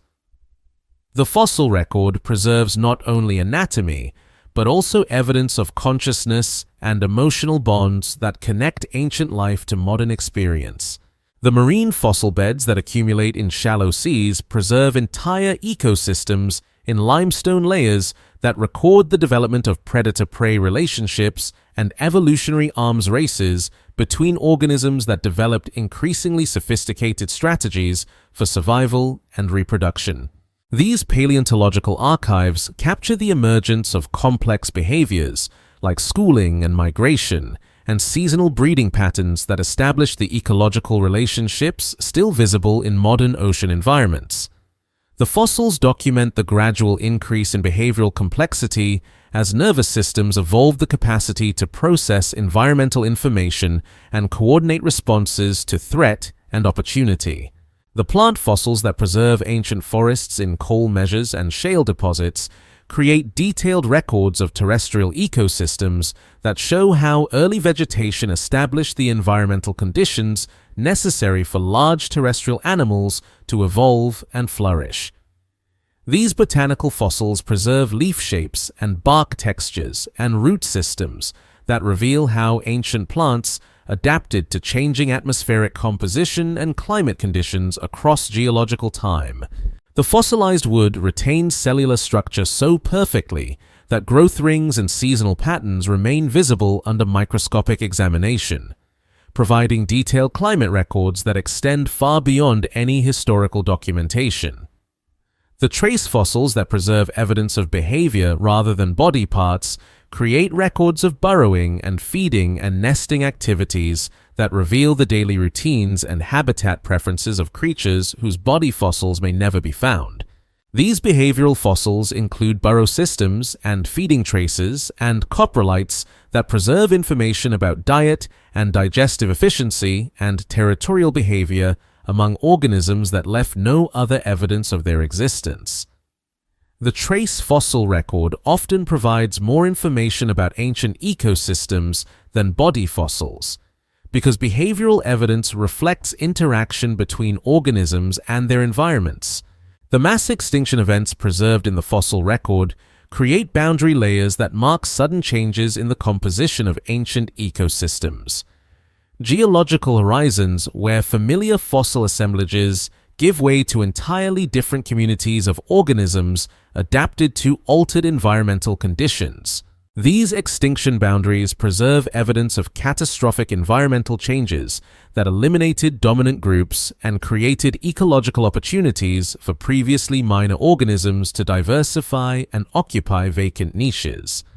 The fossil record of extinction and recovery provides natural experiments in evolutionary response to environmental crisis. The exceptional preservation that creates soft tissue fossils preserves skin and feathers and internal organs in deposits where rapid mineralization occurs before decay can destroy these delicate structures,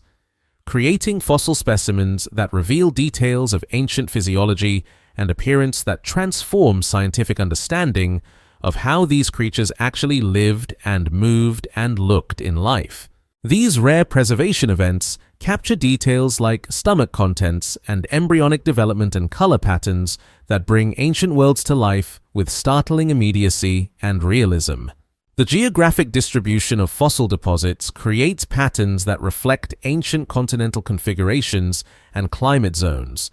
showing how similar organisms lived on continents that are now separated by vast oceans, but which were once connected by land bridges that allowed migration and genetic exchange between populations. The fossil record preserves evidence of continental drift and changing climate patterns that would otherwise remain purely theoretical, providing tangible proof of geological processes that operate on timescales far longer than human experience. How patiently these ancient creatures prepare their bones for discovery by civilizations that will struggle to integrate their existence into worldviews based on much smaller and more familiar organisms. Each skeleton a challenge to anthropocentric assumptions about the scale and nature of life on Earth. Each fossil a reminder that current ecosystems represent only the most recent chapter in a biological history that stretches back hundreds of millions of years before human consciousness evolved to contemplate its own origins. How precisely the fossilization process preserves not only anatomy, but also evidence of behavior and social organization among creatures that developed complex relationships with each other and their environments long before anything resembling human intelligence existed to observe and interpret their activities. How generously these stone archives offer their testimony to the deep history of life on Earth, preserving detailed records of evolutionary experiments and ecological relationships that reveal consciousness and intentionality operating through biological systems across geological time. Each fossil, a page in the planetary library, that documents the gradual emergence of increasingly complex forms of awareness, culminating in the human capacity to read these ancient texts written in stone and recognize kinship with creatures separated by vast expanses of time, but connected through the continuity of life, expressing itself through an endless diversity of forms and behaviors and adaptive strategies. Stars wheel through unchanged patterns across the vault of night sky,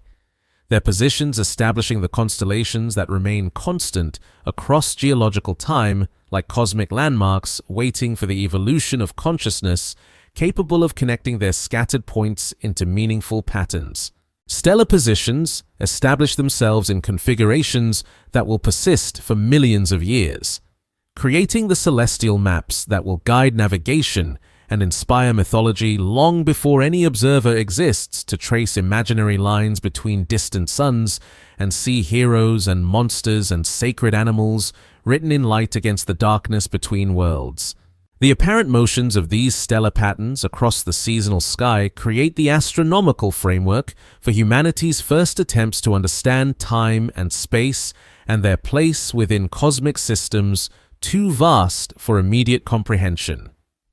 The precession of the equinoxes causes these stellar patterns to drift slowly against the background of seasonal timing, shifting the position of the spring equinox through different constellations over a cycle lasting 26,000 years. This astronomical phenomenon remains invisible to casual observation, but governs the long-term relationship between stellar positions and seasonal markers, creating cycles within cycles that will eventually inspire sophisticated astronomical observations and calendrical calculations. The precession operates like a cosmic clock, keeping time on scales that dwarf human history, but which establish the temporal framework for the rise and fall of entire civilizations. The brightest stars that anchor the major constellation patterns burn with nuclear fires that will persist for millions or billions of years, providing stable reference points for astronomical observation across time spans that encompass the entire evolution of complex life on Earth. These stellar lighthouses maintain their brightness and position with such reliability that they serve as the fixed points around which all other celestial motions can be measured and predicted. The light from these distant suns travels for years or centuries or millennia to reach Earth, carrying information about stellar temperatures and chemical composition and evolutionary stage encoded in the wavelengths and intensity patterns that will eventually be decoded through spectroscopic analysis. The Milky Way stretches across the night sky like a river of faint light flowing between stellar constellations, its appearance changing throughout the year as Earth's orbital motion carries observers to different vantage points relative to the galactic center. This cosmic river of starlight creates the celestial geography that will inspire creation myths and religious cosmologies in every human culture, providing the visual metaphor for pathways between earthly and divine realms. The dense star fields of the galactic core create regions of the night sky so rich with stellar light that individual stars merge into luminous clouds that seem to glow with their own radiance. Scientists continue to puzzle over the exact mechanisms that maintain the spiral structure of galaxies like the Milky Way. Why stellar density patterns organize themselves into the characteristic spiral arms that rotate around galactic centers while maintaining their structural integrity across billions of years of galactic evolution. Perhaps the spiral patterns result from density waves that propagate through stellar populations, or perhaps magnetic fields threading through interstellar space provide the organizing influence that maintains galactic architecture. The mystery persists like starlight itself, traveling vast distances to reach observers who remain only partially capable of decoding the information carried in electromagnetic radiation from distant sources. The variable stars that change brightness in regular cycles create the first natural timepieces visible to naked eye observation, their pulsations marking intervals that will eventually be calibrated against other forms of periodic motion to create increasingly sophisticated methods of temporal measurement. These stellar variables include pulsating giants that expand and contract with periods measured in days or months, and eclipsing binary systems, where one star periodically blocks the light from its companion. The mathematics that govern stellar pulsation involve complex relationships between nuclear physics, thermodynamics, and gravitational dynamics that will not be understood until humanity develops theories of stellar evolution and nuclear synthesis. The seasonal appearance and disappearance of different constellation groups creates the annual cycle of stellar visibility that will become the foundation for agricultural calendars and religious festivals timed to coincide with specific astronomical configurations. The heliacal rising of bright stars provides natural markers for planting and harvesting and ceremonial observances that connect human activity to cosmic rhythms operating on scales that transcend individual lifetimes. These stellar calendars operate with precision that rivals any mechanical timepiece, providing temporal reference systems that remain accurate across centuries of observation. The meteor showers that occur when Earth's orbit carries it through debris fields left by ancient comets create spectacular displays of shooting stars that seem to radiate from specific constellation areas, establishing the astronomical events that will later be interpreted as messages from celestial powers or omens of significant terrestrial changes. These meteor storms can produce hundreds or thousands of visible meteors per hour during peak activity, filling the entire sky with streaks of light that burn briefly as cosmic dust enters Earth's atmosphere at velocities measured in miles per second. The planetary motions that carry Mars and Jupiter and Saturn through different stellar backgrounds create the wandering stars whose movements against the fixed stellar patterns will inspire the mathematical foundations of astronomy and astrology. These planetary wanderers follow complex apparent paths that include retrograde loops and stationary points, where their motion seems to reverse direction as Earth's orbital motion creates different geometric relationships between inner and outer planets. The mathematics required to predict planetary positions involves orbital mechanics so sophisticated that accurate predictions will require the development of heliocentric models and elliptical orbit theory. The zodiacal light that appears as a faint glow along the ecliptic before dawn and after sunset results from sunlight scattered by interplanetary dust particles concentrated in the plane of the solar system, creating a celestial phenomenon that connects terrestrial observers to the cosmic debris field through which Earth moves in its orbital journey around the Sun. This ghostly illumination creates a bridge of light that seems to connect Earth and sky, providing visual evidence of the solar system's material structure that extends far beyond the familiar boundaries of planetary orbits. The double stars that appear as single points of light to naked eye observation actually consist of two or more stellar companions orbiting around their common center of mass, creating binary and multiple star systems that demonstrate the gravitational relationships operating between celestial bodies across interstellar distances. These stellar partnerships follow orbital mechanics governed by the same physical laws that control planetary motion, but on scales that dwarf the dimensions of any solar system.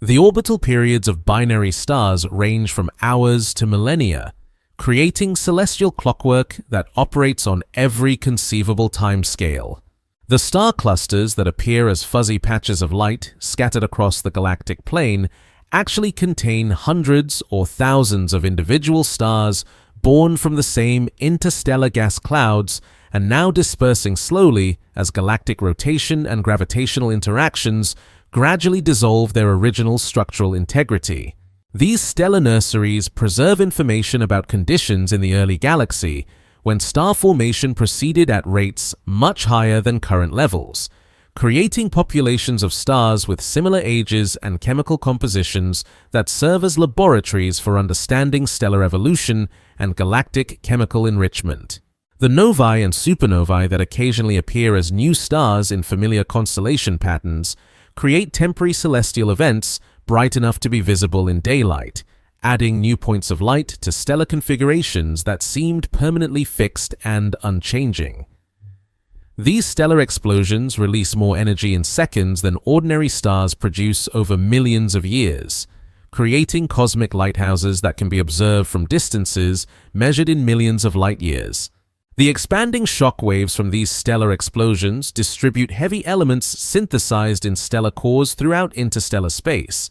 enriching the cosmic medium with the chemical ingredients necessary for planet formation and biological evolution. The dark nebulae that appear as apparent holes or lanes of darkness cutting through bright star fields actually consist of dense clouds of interstellar dust and gas that block background starlight and create the impression of cosmic voids where no stars exist. These dark clouds serve as the stellar nurseries where gravitational collapse will eventually trigger the nuclear ignition that creates new generations of stars and planetary systems. The interstellar medium from which stars form contains the recycled material from previous generations of stellar evolution, creating a cosmic recycling system that connects stellar death and birth across galactic time. The Magellanic Clouds that appear as detached portions of the Milky Way actually represent separate dwarf galaxies gravitationally bound to the Milky Way system, providing examples of galactic interaction and eventual merger that demonstrate how larger galaxies grow through accretion of smaller companions. These satellite galaxies contain their own populations of stars and gas clouds and planetary systems, creating cosmic laboratories for studying galactic evolution and structure formation. The gravitational tides between the Milky Way and its companions create streams of stars and gas that connect the systems in bridges of material spanning hundreds of thousands of light years. The cosmic ray particles that constantly bombard Earth's atmosphere from interstellar space carry information about conditions in distant regions of the galaxy, bringing samples of matter that originated in stellar explosions and interstellar acceleration processes operating far beyond the solar system's boundaries. These high-energy particles create cascades of secondary radiation when they interact with atmospheric molecules, generating the background radiation environment that influences biological evolution and atmospheric chemistry. The cosmic ray flux varies with solar activity and galactic position, creating another layer of astronomical influence on terrestrial processes. How patiently these distant suns maintain their positions across the vault of space. Each star a nuclear furnace burning hydrogen into helium and heavier elements through fusion processes that will continue for billions of years, providing the stable stellar background against which all earthly changes can be measured and understood as temporary fluctuations in systems governed by cosmic rhythms operating on scales that dwarf terrestrial experience. How precisely the stellar patterns establish their configurations to provide the celestial coordinate system that will eventually guide human navigation and inspire religious cosmologies that connect earthly experience to cosmic order and meaning. Each constellation a chapter in the visual mythology that links human consciousness to the vast community of stellar neighbors that populate the galaxy. How generously these cosmic lighthouses offer their illumination to a universe that will eventually produce observers capable of decoding the information carried in starlight. Each photon a messenger that travels vast distances through space and time to reach consciousness, capable of recognizing in stellar patterns the evidence of physical laws and evolutionary processes operating throughout the cosmos, creating connections between local and universal that reveal human awareness as one manifestation of the cosmic tendency toward increasing complexity and organization that transforms simple hydrogen into stars and planets, and ultimately into minds capable of contemplating their own cosmic origins and significance. Thermal springs rise like prayers from deep earth, their heated waters emerging through fissures in the bedrock with the patient persistence that will later characterize humanity's search for purification and healing through connection with forces that seem to flow from sources deeper and more ancient than any surface understanding can fathom. Geothermal activity creates warm water sources that emerge from the planetary depths carrying dissolved minerals and trace elements that will eventually be credited with therapeutic properties by civilizations that recognize something sacred in the emergence of heated water from cold stone. As if the earth itself breathes warm life through these scattered openings that connect surface and depth in ways that suggest profound mysteries hidden beneath the ordinary world. The underground heating systems that create these thermal springs operate through complex circulation patterns that carry groundwater deep enough into the Earth's crust to encounter the geothermal gradient, where ambient rock temperatures increase by roughly 1 degree Celsius for every 40 meters of depth. This natural heating process transforms ordinary groundwater into mineral-rich therapeutic solutions that rise to the surface through fracture systems and fault zones that provide conduits for the upward migration of heated fluids. The thermal springs learn their chemistry through extended contact with deep bedrock formations, dissolving trace elements and minerals that give each spring its unique chemical signature and healing properties. The mineral deposits that accumulate around hot spring outlets create terraced limestone formations and travertine cascades that build elaborate natural architecture through millions of years of calcium carbonate precipitation. These geological sculptures grow through the same patient processes that will later inspire the construction of ritual baths and healing temples. As mineral-rich water deposits successive layers of dissolved limestone to create stepped pools and flowing waterfalls that seem designed by some geological intelligence that anticipates their eventual use for ceremonial purification and therapeutic bathing. The travertine formations develop their characteristic smooth surfaces and curved edges through constant water flow that polishes and shapes the deposits into forms that seem almost intentionally crafted for human comfort and aesthetic appreciation. The temperature regulation that maintains these springs at constant warmth throughout seasonal variations creates year-round oases of heated water that remain liquid even when surface temperatures drop below freezing,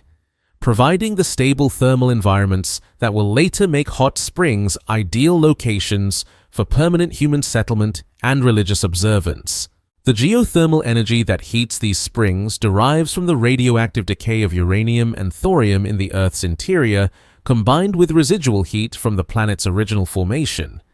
creating an energy source that operates independently of solar heating and weather patterns. These thermal systems demonstrate the planet's internal energy budget. The vast quantities of heat stored in the Earth's interior that will power geological processes for billions of years. Scientists continue to puzzle over the exact mechanisms that maintain the chemical composition and flow rates of thermal springs across geological time. Why some springs maintain constant temperature and mineral content for millions of years, while others show dramatic fluctuations that seem to reflect changes in deep crustal conditions. Perhaps the spring chemistry reflects equilibrium relationships between groundwater and specific mineral assemblages at depth.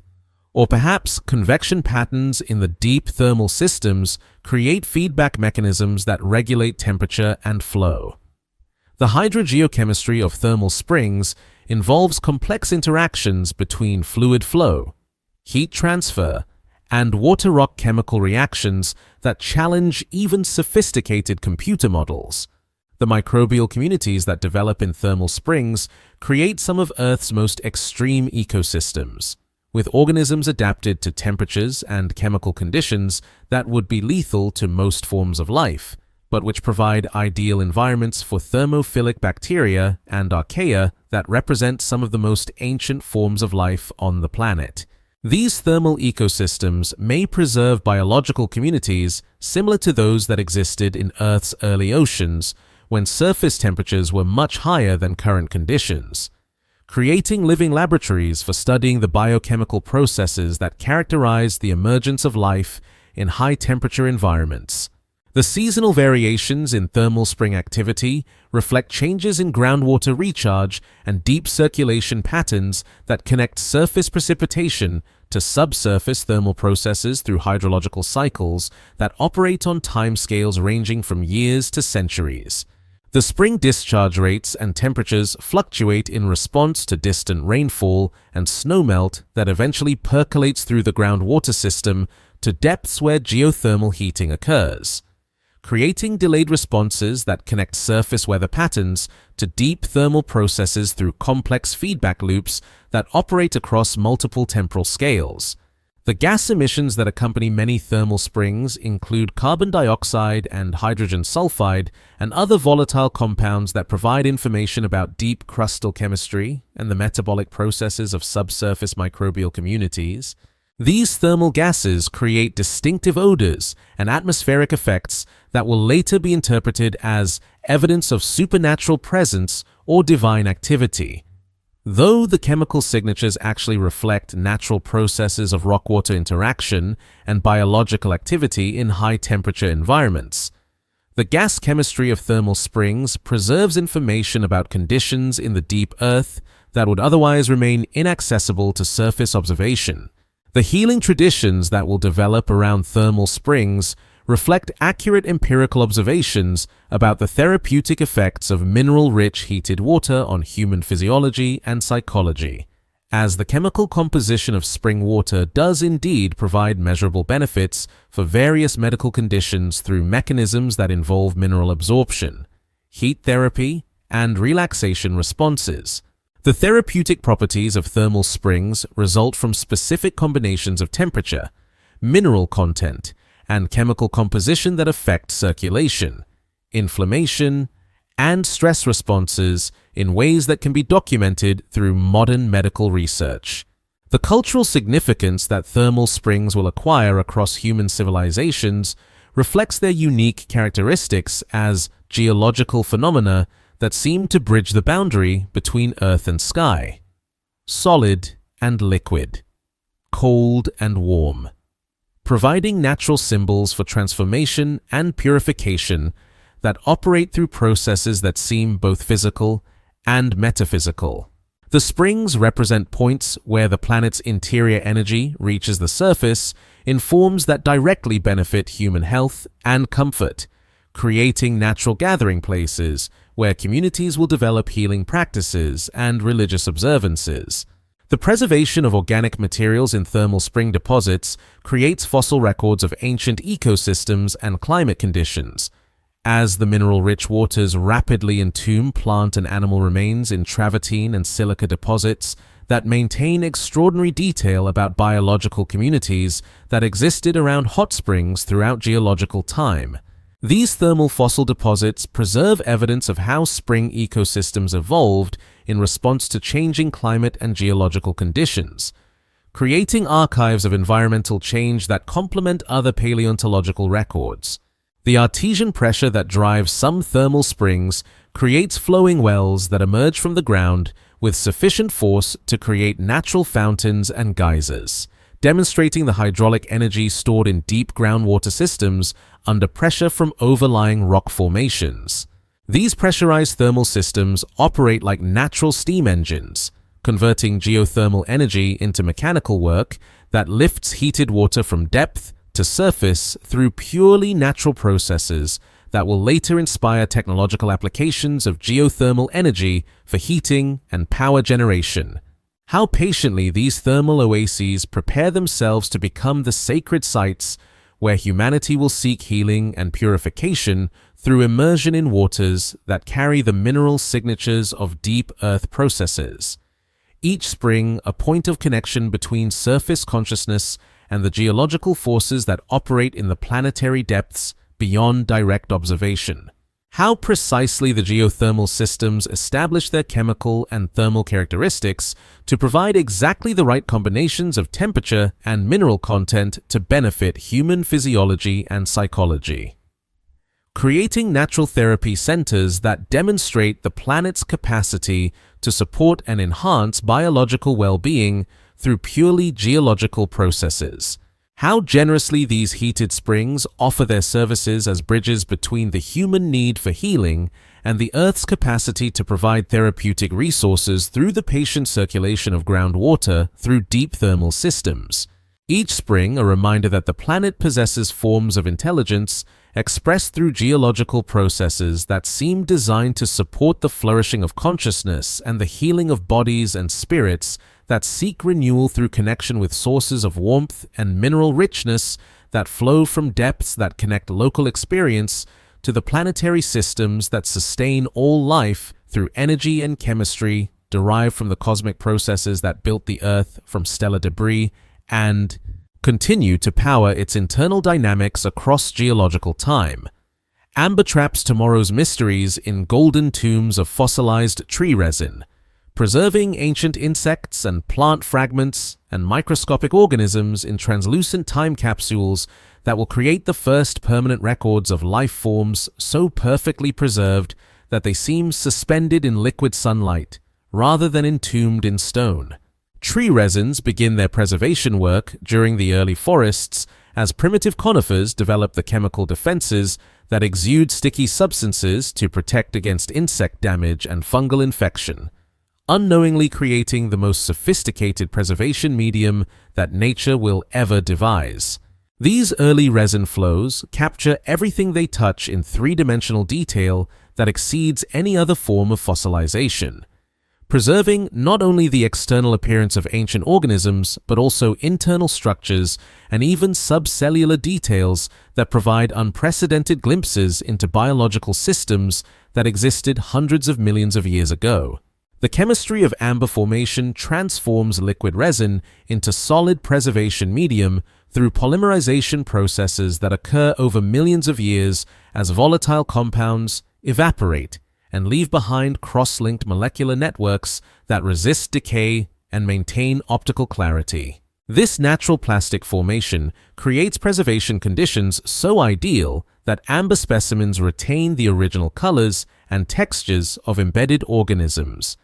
preserving details like wing patterns and body hair and compound eye structure that would be completely lost in any other form of fossil preservation. The molecular processes that create amber operate at temperatures and pressures that maintain the structural integrity of the most delicate biological materials while creating a permanent matrix that will protect these specimens across geological time. The insects that become trapped in ancient tree resin represent complete ecosystems in miniature, preserving predator-prey relationships and symbiotic associations and behavioral evidence that would otherwise be lost to the paleontological record. These amber inclusions capture organisms in the midst of daily activities like feeding and mating and caring for offspring, creating behavioral fossils that preserve information about ecological relationships and evolutionary adaptations that operated in ancient forest environments. The three-dimensional preservation allows detailed study of morphological features that would be crushed or distorted in conventional fossil formation, providing unprecedented data about the evolution of complex behaviors and anatomical structures. The plant materials preserved in amber include pollen grains and spores and fragments of leaves and bark that create detailed records of ancient forest composition and plant evolution. Preserving botanical specimens with such fidelity that cellular structures and even DNA fragments can sometimes be extracted and analyzed using modern molecular techniques. These plant inclusions provide information about ancient climate conditions and atmospheric composition that complements other forms of paleobotanical evidence, creating detailed pictures of terrestrial ecosystems that existed long before the evolution of flowering plants and modern forest communities. Scientists continue to puzzle over the exact conditions that create exceptional amber preservation, why some resin flows capture organisms in perfect condition while others preserve only fragmentary remains or fail to fossilize at all, despite apparently similar chemical and environmental conditions. Perhaps the preservation quality depends on the specific chemistry of different tree species and their resin composition. Or perhaps rapid burial and specific geological conditions determine whether resin deposits undergo the polymerization processes necessary for amber formation. The taphonomy of amber preservation involves complex interactions between biological,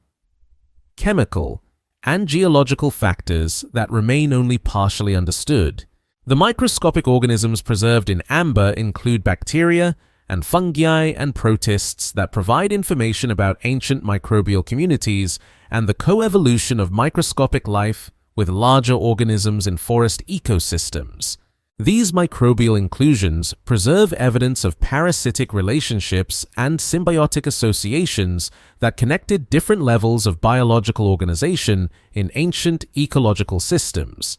demonstrating that complex microbial communities played essential roles in forest ecosystems throughout the history of terrestrial life.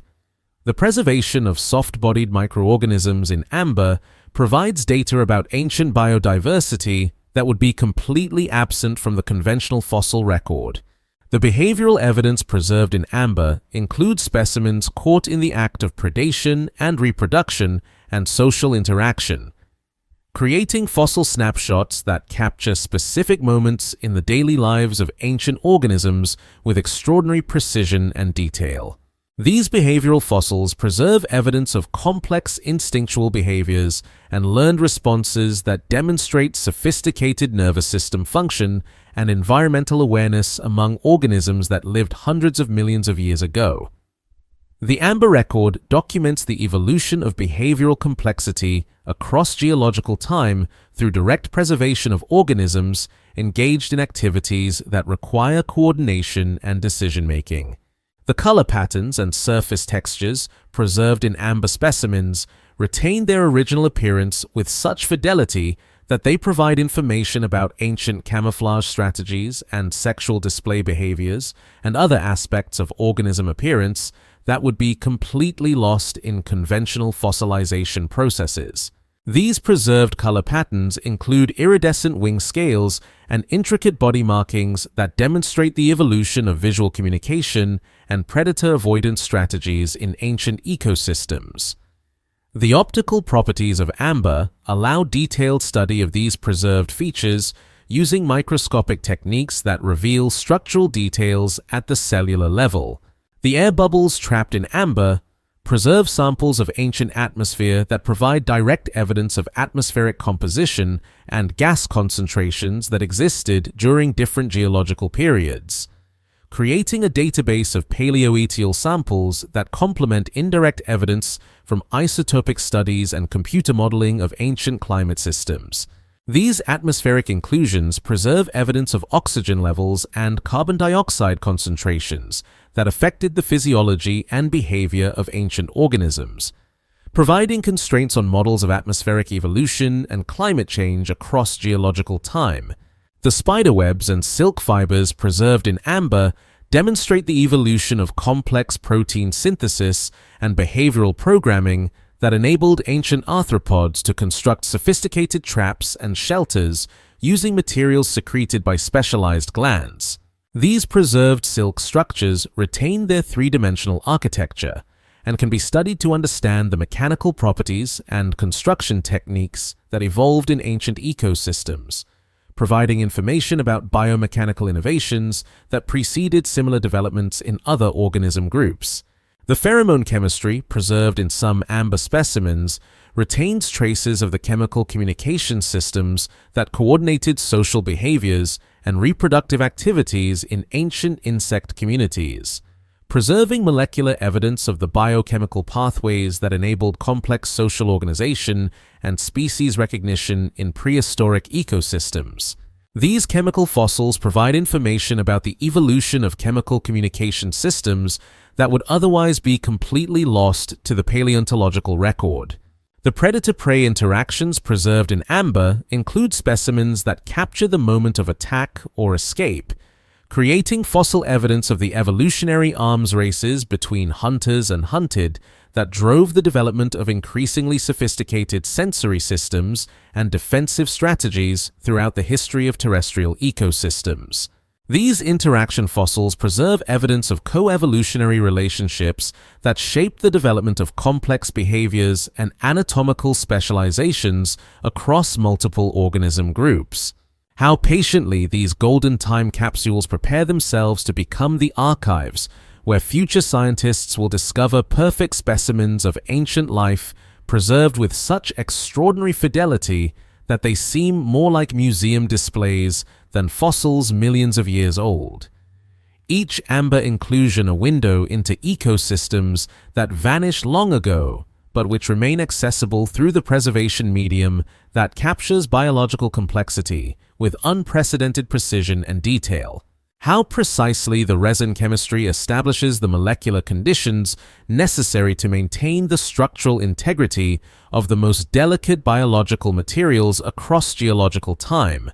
creating preservation environments that exceed anything human technology has achieved in protecting organic specimens from decay and degradation. How generously these fossilized resins offer their services as nature's most sophisticated preservation system, creating libraries of ancient life that document evolutionary processes and ecological relationships with detail sufficient to reveal the operation of consciousness and intelligence in organisms that lived hundreds of millions of years ago. Each specimen a reminder that biological complexity has deep roots in evolutionary time and that the capacity for sophisticated behavior and environmental response has ancient origins that connect modern consciousness to the long history of life, experimenting with increasingly complex forms of awareness and adaptive response to environmental challenges and opportunities. Ice remembers what fire forgets, preserving records of ancient atmospheres and climate fluctuations in crystalline archives that will outlast any written history, while fire consumes and transforms everything it touches,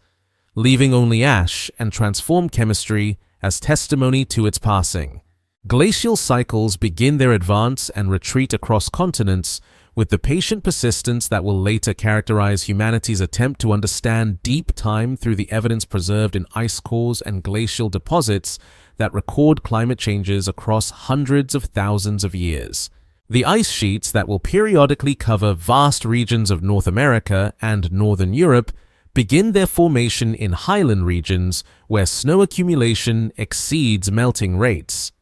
gradually building ice masses so immense that their weight depresses the underlying bedrock and creates pressure conditions that transform snowflakes into glacial ice with the density and flow properties of slowly moving rivers of solid water. The glacial ice that forms through compression of accumulated snow develops its characteristic blue color as air bubbles are squeezed out of the crystal structure and the remaining ice becomes dense enough to absorb red wavelengths of light while transmitting blue frequencies, creating formations that seem to glow with inner luminescence when illuminated by sunlight passing through their translucent depths. These ice formations preserve within their crystal structure samples of ancient atmosphere that provide direct evidence of greenhouse gas concentrations and atmospheric chemistry that existed during different climate periods, creating natural laboratories for studying the relationship between atmospheric composition and global temperature across geological time. The moraines that glaciers leave behind as they advance and retreat create the scattered boulders and linear ridges of glacial debris that will become humanity's most mysterious stone arrangements, appearing to future observers as evidence of superhuman construction projects rather than the natural result of ice transport and deposition. These glacial erratics include massive boulders carried hundreds of miles from their points of origin and deposited in landscapes where no similar rock types occur naturally, creating geological puzzles that will challenge scientific understanding until the development of glacial theory provides explanations for apparently impossible stone transport. The moraines themselves form natural earthworks and stone arrangements that seem too precisely organized to result from natural processes. The U-shaped valleys that glacial erosion carves through mountain ranges create the characteristic alpine topography that will later be recognized as evidence of ice action. Though the scale of erosion required to excavate these broad valleys seems impossible to attribute to anything other than the patient grinding action of ice masses, hundreds of feet thick, moving down pre-existing river valleys and widening them through mechanical abrasion that removes millions of tons of bedrock. The glacial valleys develop their characteristic profiles through erosional processes that operate with such efficiency that they reshape entire mountain ranges across relatively brief geological time periods measured in hundreds of thousands rather than millions of years. Scientists continue to puzzle over the exact mechanisms that trigger glacial advance and retreat, whether ice ages result from astronomical cycles that affect solar radiation patterns or from feedback relationships between atmospheric composition, ocean circulation, and ice sheet dynamics that create complex climate systems with their own internal rhythms and threshold behaviors. Perhaps glacial cycles reflect the interaction between multiple climate forcing mechanisms operating on different timescales. Or perhaps ice sheets develop their own momentum and persistence that allows them to maintain themselves even when initial climate conditions change. The Ice Age cycles appear to follow patterns related to Earth's orbital variations, but the relationships remain complex and difficult to predict. The fjords that glacial erosion carves along coastlines create deep underwater valleys that extend the glacial landscape beneath sea level, forming protected waterways that will later provide ideal harbors for maritime civilizations, while preserving evidence of glacial action in their characteristic steep-sided profiles and great depths relative to their widths. These glacially carved coastal features demonstrate the power of ice to erode solid bedrock below sea level, creating underwater canyons that would seem impossible to explain without understanding the erosional capability of glacial ice moving across landscapes that were later flooded by rising sea levels as the ice sheets melted. The kettle lakes that form when buried ice blocks melt after glacial retreat create circular ponds and wetlands that seem too perfectly round and deep to result from any natural process other than the melting of isolated ice masses that were buried in glacial outwash and left behind as the main ice sheet retreated toward higher elevations. These glacial lakes develop characteristic ecosystems adapted to the nutrient-poor conditions that result from recent glacial action, creating biological communities that reflect the process of ecological succession following major environmental disturbance. The striations and polish that glacial abrasion creates on bedrock surfaces preserve directional evidence of ice flow that remains visible for thousands of years after the glacier's retreat, creating geological compasses that indicate the direction of ancient ice movement across landscapes that no longer show any other evidence of glacial activity. These abrasional features demonstrate the mechanical power of ice-transported debris to sculpt solid rock surfaces, creating grooves and scratches that record the direction and relative intensity of glacial flow across different regions of the ice sheet bed. The outwash plains that form from glacial meltwater create broad areas of sand and gravel deposits that provide the construction materials for humanity's first attempts at large-scale building projects while preserving evidence of the enormous quantities of water released during glacial melting episodes. These glacial sediments create some of the most fertile agricultural soils in temperate regions, as glacial grinding produces mineral-rich rock flour that provides essential nutrients for plant growth when mixed with organic materials in post-glacial ecosystems. The ice dams that form when glacial advances block natural drainage systems create temporary lakes that can reach enormous size before catastrophic failure of the ice barrier releases floodwaters that reshape entire river valleys and create scabland topography that bears permanent scars from these glacial lake outburst floods. These megafloods transport quantities of sediment and bedrock that dwarf any modern river system, creating landscapes that seem to require catastrophic explanation rather than the gradual processes that characterize most geological change. The permafrost that develops in periglacial environments creates permanently frozen ground that preserves organic materials and archaeological evidence with exceptional fidelity. providing natural refrigeration systems that maintain specimens in conditions that prevent decay and decomposition across thousands of years. The permafrost regions create unique ecosystems adapted to conditions where subsurface ice creates impermeable barriers that affect drainage and soil development in ways that persist long after surface ice disappears.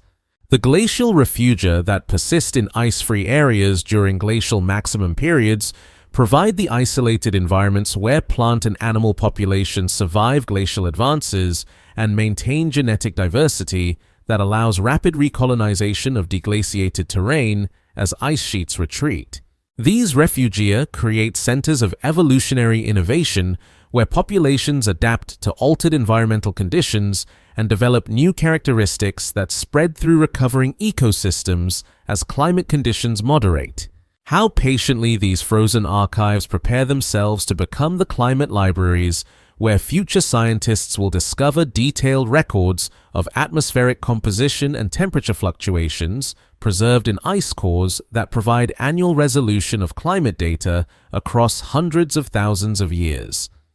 Each layer, a page in the chronological record that documents the relationship between human activity and global climate systems with precision that exceeds any historical documentation. How precisely the ice preserves not only atmospheric samples, but also volcanic ash and cosmic dust and other indicators of environmental conditions that connect local climate variations to global systems operating across multiple timescales and geographical regions. How generously these glacial systems offer their services as earth-moving machinery that reshapes entire continents and creates the topographic and soil conditions that will support agricultural civilizations and urban settlements. Carving valleys and depositing sediments and creating the diverse landscapes that provide the geographical foundation for human cultural development across temperate regions where glacial action created the environmental conditions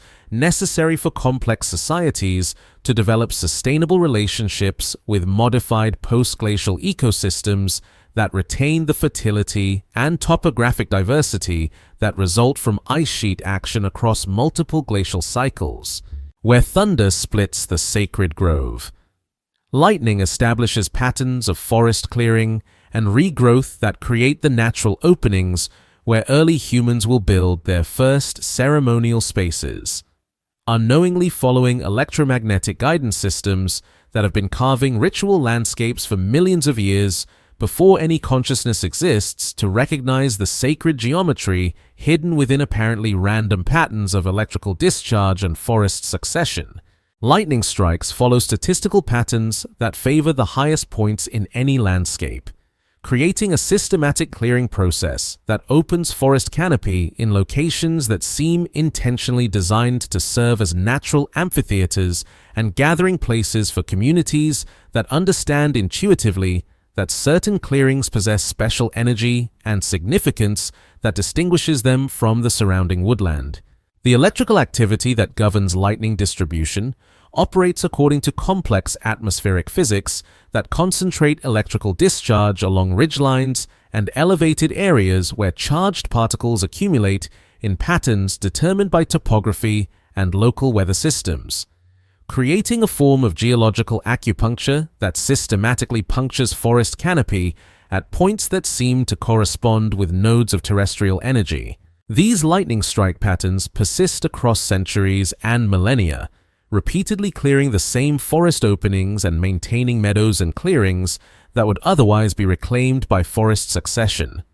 creating permanent breaks in woodland cover that serve as natural navigation landmarks and gathering places for wildlife, and eventually for human communities. The tree species that survive lightning strikes develop characteristic growth patterns and bark formations that reflect their adaptation to electrical injury and recovery,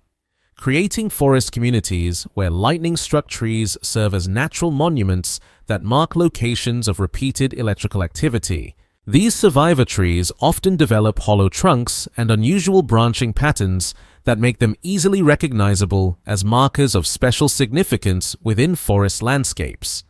unknowingly preparing themselves to serve as natural shrines and sacred trees that focus human attention on locations where earth and sky have repeatedly demonstrated their electrical connection through forces that seem to operate with intentional precision. The forest succession that follows lightning-caused fires creates ecological diversity patterns that establish the mixed habitat conditions favorable for the development of complex biological communities.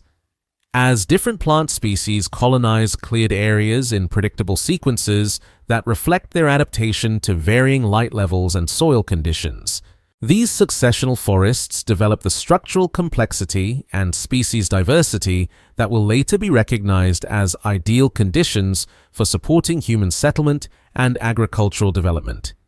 creating the forest meadow mosaics that provide the diverse resources necessary for sustainable human communities. Scientists continue to puzzle over the exact mechanisms that determine lightning strike patterns. Why certain locations experience repeated electrical activity, while apparently similar sites remain unaffected across decades of storm activity. Why some trees attract lightning strikes, while their immediate neighbors escape electrical damage despite similar height and species characteristics. Perhaps lightning follows underground mineral deposits or watercourses that create preferential electrical pathways through the landscape. Or perhaps atmospheric conditions interact with local topography to create electrical field concentrations that favor discharge at specific locations. The physics of lightning formation and propagation involve electromagnetic processes so complex that they challenge even sophisticated computer modeling and prediction systems. The soil chemistry changes that result from lightning strikes create unique growing conditions where electrical discharge deposits nitrogen compounds and other charged particles that alter nutrient availability and pH levels in ways that favor certain plant species over others, creating botanical diversity patterns that seem to radiate outward from points of electrical impact like ecological mandala patterns written in vegetation. These lightning-affected soils often support unusual plant communities that include species typically found in different habitat types, creating biological anomalies that suggest the operation of forces beyond ordinary ecological processes. The electromagnetic effects that accompany lightning strikes create temporary disruptions in local magnetic fields and electrical conditions that affect the behavior of birds and other animals sensitive to electromagnetic phenomena, causing wildlife to avoid recently struck areas or alternatively to be attracted to locations where electrical activity has created altered environmental conditions. These electromagnetic disturbances may persist for months or years after lightning strikes, creating invisible landscape features that influence animal behavior and migration patterns in ways that remain largely undetected by human observation. The acoustic properties that develop in lightning-cleared forest openings create natural amphitheaters where sound carries with unusual clarity and resonance, as the absence of overhead canopy eliminates sound absorption and reflection patterns that characterize closed forest environments. These cleared areas develop acoustic characteristics that enhance human voice projection and musical performance, creating natural performance spaces that seem designed to support group gatherings and ceremonial activities. The sound reflection patterns in these clearings often create echo effects and reverberation that make human voices seem louder and more resonant than in surrounding forested areas. The light patterns that penetrate forest clearings create distinctive illumination conditions that change throughout the day as the sun moves across the opening. Creating natural light shows that highlight different areas of the clearing at different times and seasons. These illumination patterns create the characteristic sacred geometry of light and shadow that will later inspire the orientation of temples and ceremonial structures, as human builders unconsciously copy the natural architecture of light that lightning has already established through its systematic clearing of forest canopy. The water drainage patterns that develop in lightning clearings often concentrate rainfall and snowmelt in ways that create seasonal pools and marshy areas that support unique plant communities and provide water sources for wildlife populations. These hydrological features create the natural water sources around which human settlements will eventually cluster. As communities recognize the practical and spiritual significance of locations where fresh water emerges in forest clearings that seem to possess special energy and significance. The microclimate conditions that develop in forest clearings create temperature and humidity patterns that differ significantly from surrounding forest environments, often providing warmer and drier conditions that extend growing seasons and favor different plant species than those adapted to closed forest conditions. These microclimate variations create biological diversity that supports a wider range of species than would be possible in uniform forest environments, establishing the ecological complexity that will later support human communities dependent on diverse biological resources. The fire ecology that develops around lightning-initiated burns creates forest communities adapted to periodic fire cycles that maintain open understory conditions and prevent the accumulation of dead wood and organic debris that could fuel catastrophic wildfires. These lightning-maintained fire cycles create the mosaic landscape patterns that support maximum biological diversity, while reducing the risk of large-scale forest fires that could destroy entire ecosystems. The mineral deposits that sometimes form where lightning strikes fuse sand and soil into fulgurite tubes create natural glass formations that preserve the exact three-dimensional path of electrical discharge through solid matter, creating geological artwork that demonstrates the creative power of electromagnetic forces operating through natural materials. These fulgurite formations often become focal points for human attention and spiritual practice, as their unique formation process and unusual appearance suggest the operation of supernatural forces in ordinary landscape settings. How patiently these electrical forces prepare the forest clearings that will become humanity's first sacred spaces. Each lightning strike a landscaping event that opens canopy and creates meadows, and maintains the forest field boundaries that provide ideal conditions for human settlement and ceremony. Unknowingly following design principles that anticipate the eventual arrival of consciousness, capable of recognizing sacred geometry in the patterns of forest clearing and regrowth that reflect electromagnetic processes operating through biological systems. How precisely the lightning establishes its strike patterns to create the network of forest openings that will serve as natural temples and gathering places. Each clearing a chapter in the electromagnetic scripture that connects terrestrial and celestial energy systems through the patient work of electrical discharge, creating sacred space through the systematic clearing of forest canopy at locations that seem designed by geological intelligence to serve spiritual and practical functions. How generously these electromagnetic forces offer their services as landscape architects, working across geological time to create the natural clearings and sacred groves that will focus human attention on locations where earth and sky demonstrate their electrical connection through forces that operate with such precision and persistence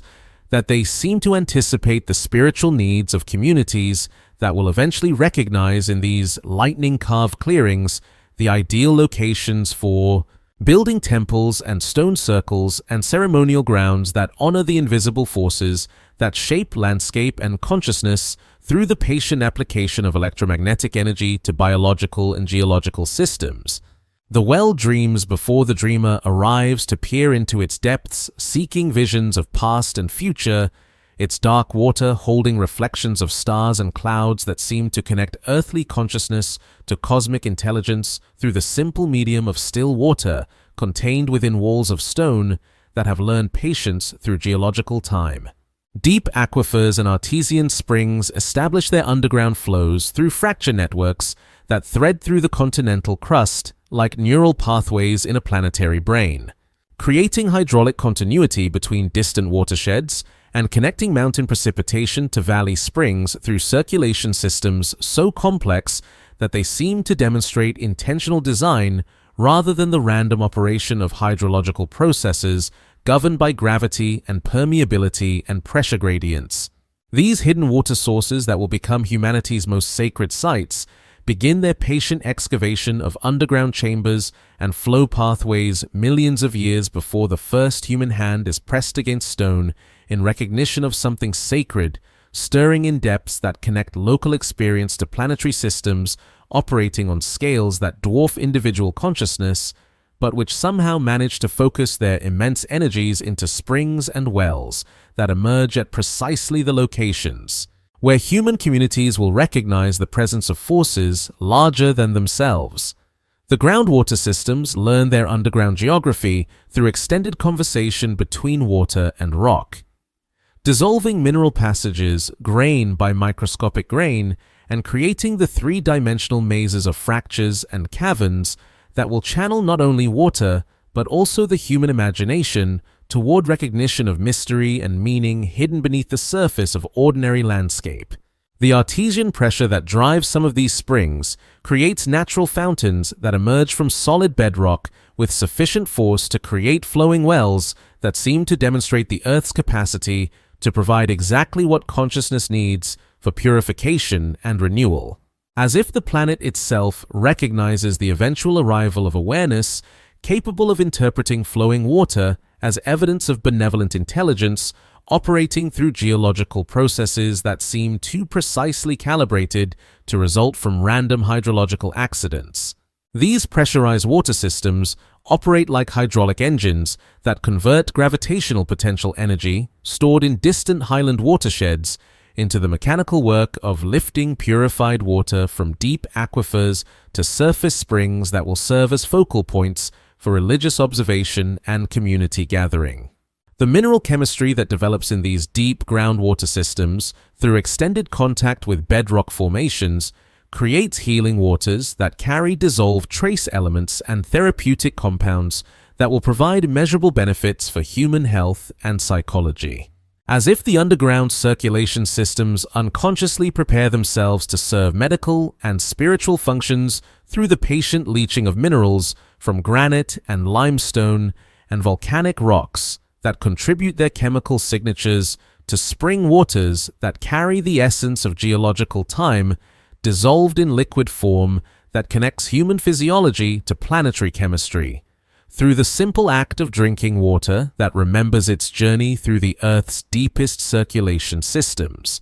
The sacred wells that will mark the locations where consciousness first recognizes its connection to sources deeper than surface understanding begin their formation as simple depressions where underground springs intersect the surface topography, creating pools of still water that reflect sky and capture starlight in ways that transform ordinary water into mirrors of cosmic intelligence. These natural well formations develop their characteristic circular geometries through the hydrodynamics of upwelling groundwater interacting with surface erosion processes, creating perfectly round pools that seem too geometrically precise to result from random geological processes, but which actually demonstrate the mathematical relationships that govern fluid flow through porous media and the mechanical properties of water pressure acting on unconsolidated sediments. The underground rivers that feed these sacred springs flow through cavern systems carved by water that has learned patience from stone, following pathways that connect surface watersheds to deep aquifer systems through circulation routes that require hundreds or thousands of years to complete, creating hydraulic memories that preserve information about climate conditions and recharge events across multiple human generations. These subterranean waterways carry not only dissolved minerals, but also the chemical signatures of every rock formation and soil horizon they encounter during their extended underground journeys, creating spring waters that embody the geological history of entire regional landscapes in liquid form that can be tasted and absorbed and integrated into human consciousness through the simple act of drinking from sources that connect individual awareness to planetary systems operating on geological timescales. The thermal springs that emerge heated from deep geothermal circulation systems create oases of warmth that maintain constant temperatures regardless of surface weather conditions, providing natural healing environments that demonstrate the Earth's capacity to channel its internal energy toward the support of biological processes and human comfort. These heated springs carry to the surface traces of the radioactive decay processes that power the planet's interior dynamics, bringing samples of deep crustal chemistry to locations where consciousness can encounter evidence of the nuclear reactions that drive continental drift and mountain building and all the geological forces that shape the surface environments where awareness evolves and flourishes. The acoustic properties that develop around certain springs and wells create natural amplification systems where the sound of flowing water combines with the resonant characteristics of surrounding rock formations to produce audio environments that enhance meditation and contemplation. As if the hydrological and geological systems collaborate to create conditions that support the development of expanded consciousness and spiritual insight. The subtle sounds of underground water movement through limestone passages and the gentle music of springs emerging through gravel beds create natural soundscapes that promote the relaxed attention states conducive to accessing forms of awareness that operate below the threshold of ordinary consciousness. The electromagnetic effects generated by flowing groundwater create subtle electrical fields that result from the movement of ion-rich water through porous rock formations, producing measurable electrical potentials that may influence human nervous system activity in ways that contribute to the altered consciousness states that many people experience when spending extended time near certain springs and wells. These hydroelectrical phenomena demonstrate the connection between hydrological processes and the bioelectrical systems that govern human consciousness, creating natural interfaces between planetary water circulation and individual neural activity. The biological communities that develop around springs create unique ecosystems where species from different habitat types converge around reliable water sources, establishing the biodiversity conditions that will later support human settlements and agricultural development while providing the botanical resources necessary for traditional healing practices and ceremonial uses. These spring-centered ecosystems often include rare and endemic species adapted to the specific mineral content and flow characteristics of individual water sources, creating biological signature patterns that reflect the unique geological and hydrological conditions of each sacred water site. The seasonal variations in spring flow and chemistry reflect the complex relationships between surface precipitation patterns and deep groundwater circulation systems, creating annual cycles of abundance and scarcity that will eventually govern agricultural timing and religious observances connected to water availability and quality. These hydrological rhythms operate on multiple temporal scales simultaneously, from daily fluctuations related to atmospheric pressure changes to multi-year cycles reflecting longer-term climate patterns and decades-long variations in regional groundwater recharge rates. The preservation of archaeological materials in spring deposits creates natural archives where organic artifacts and human remains achieve exceptional preservation through rapid mineralization processes that replace biological materials with dissolved minerals while maintaining original structural details. These spring archives will eventually provide some of the most important evidence for understanding early human relationships with water sources and the development of religious practices centered around sacred springs and wells that served as focal points for community life and spiritual development. How patiently these underground water systems prepare themselves to become the sacred wells where humanity will first glimpse the reflection of consciousness in still water and recognize something of its own nature, looking back from depths that seem to extend infinitely downward into mystery and possibility. Each spring, a point of connection between individual awareness and the planetary circulation systems that link every watershed to every ocean through the patient flow of water that carries dissolved minerals and chemical memories through underground passages carved by time and pressure into pathways that seem designed to focus the Earth's healing energies into accessible forms that support both physical health and spiritual development. How precisely the aquifer systems establish their flow patterns and chemical characteristics to provide exactly the right combinations of mineral content and temperature and pressure to serve human needs for purification and healing and contemplative practice, creating natural therapy centers that demonstrate the planet's capacity to channel its geological energies toward the support of consciousness and the maintenance of biological communities adapted to the unique conditions that develop around reliable water sources. How generously these hidden circulation systems offer their services as the hydrological infrastructure that connects surface consciousness to deep geological processes through the medium of spring water that embodies the chemical essence of the Earth's interior dynamics and makes that essence available to awareness, capable of recognizing in the simple act of drinking from sacred wells a form of communion with planetary intelligence that operates through water's capacity to dissolve and transport and preserve the mineral signatures of every environment it encounters during its journey through the rock formations that serve as the Earth's memory banks, storing information about ancient climates and geological events in chemical form that can be accessed through the taste and healing properties of spring waters that connect human consciousness to the deep time rhythms of hydrological circulation and geological transformation that continue to shape the planet's surface environments through the patient work of water moving through stone toward the light. The well rests in darkness now, its waters still as a black mirror that holds no reflection, waiting in the stone silence that preceded consciousness and will outlast every thought that ever troubled its surface. The underground rivers slow their circulation through limestone passages carved by patience deeper than any human understanding,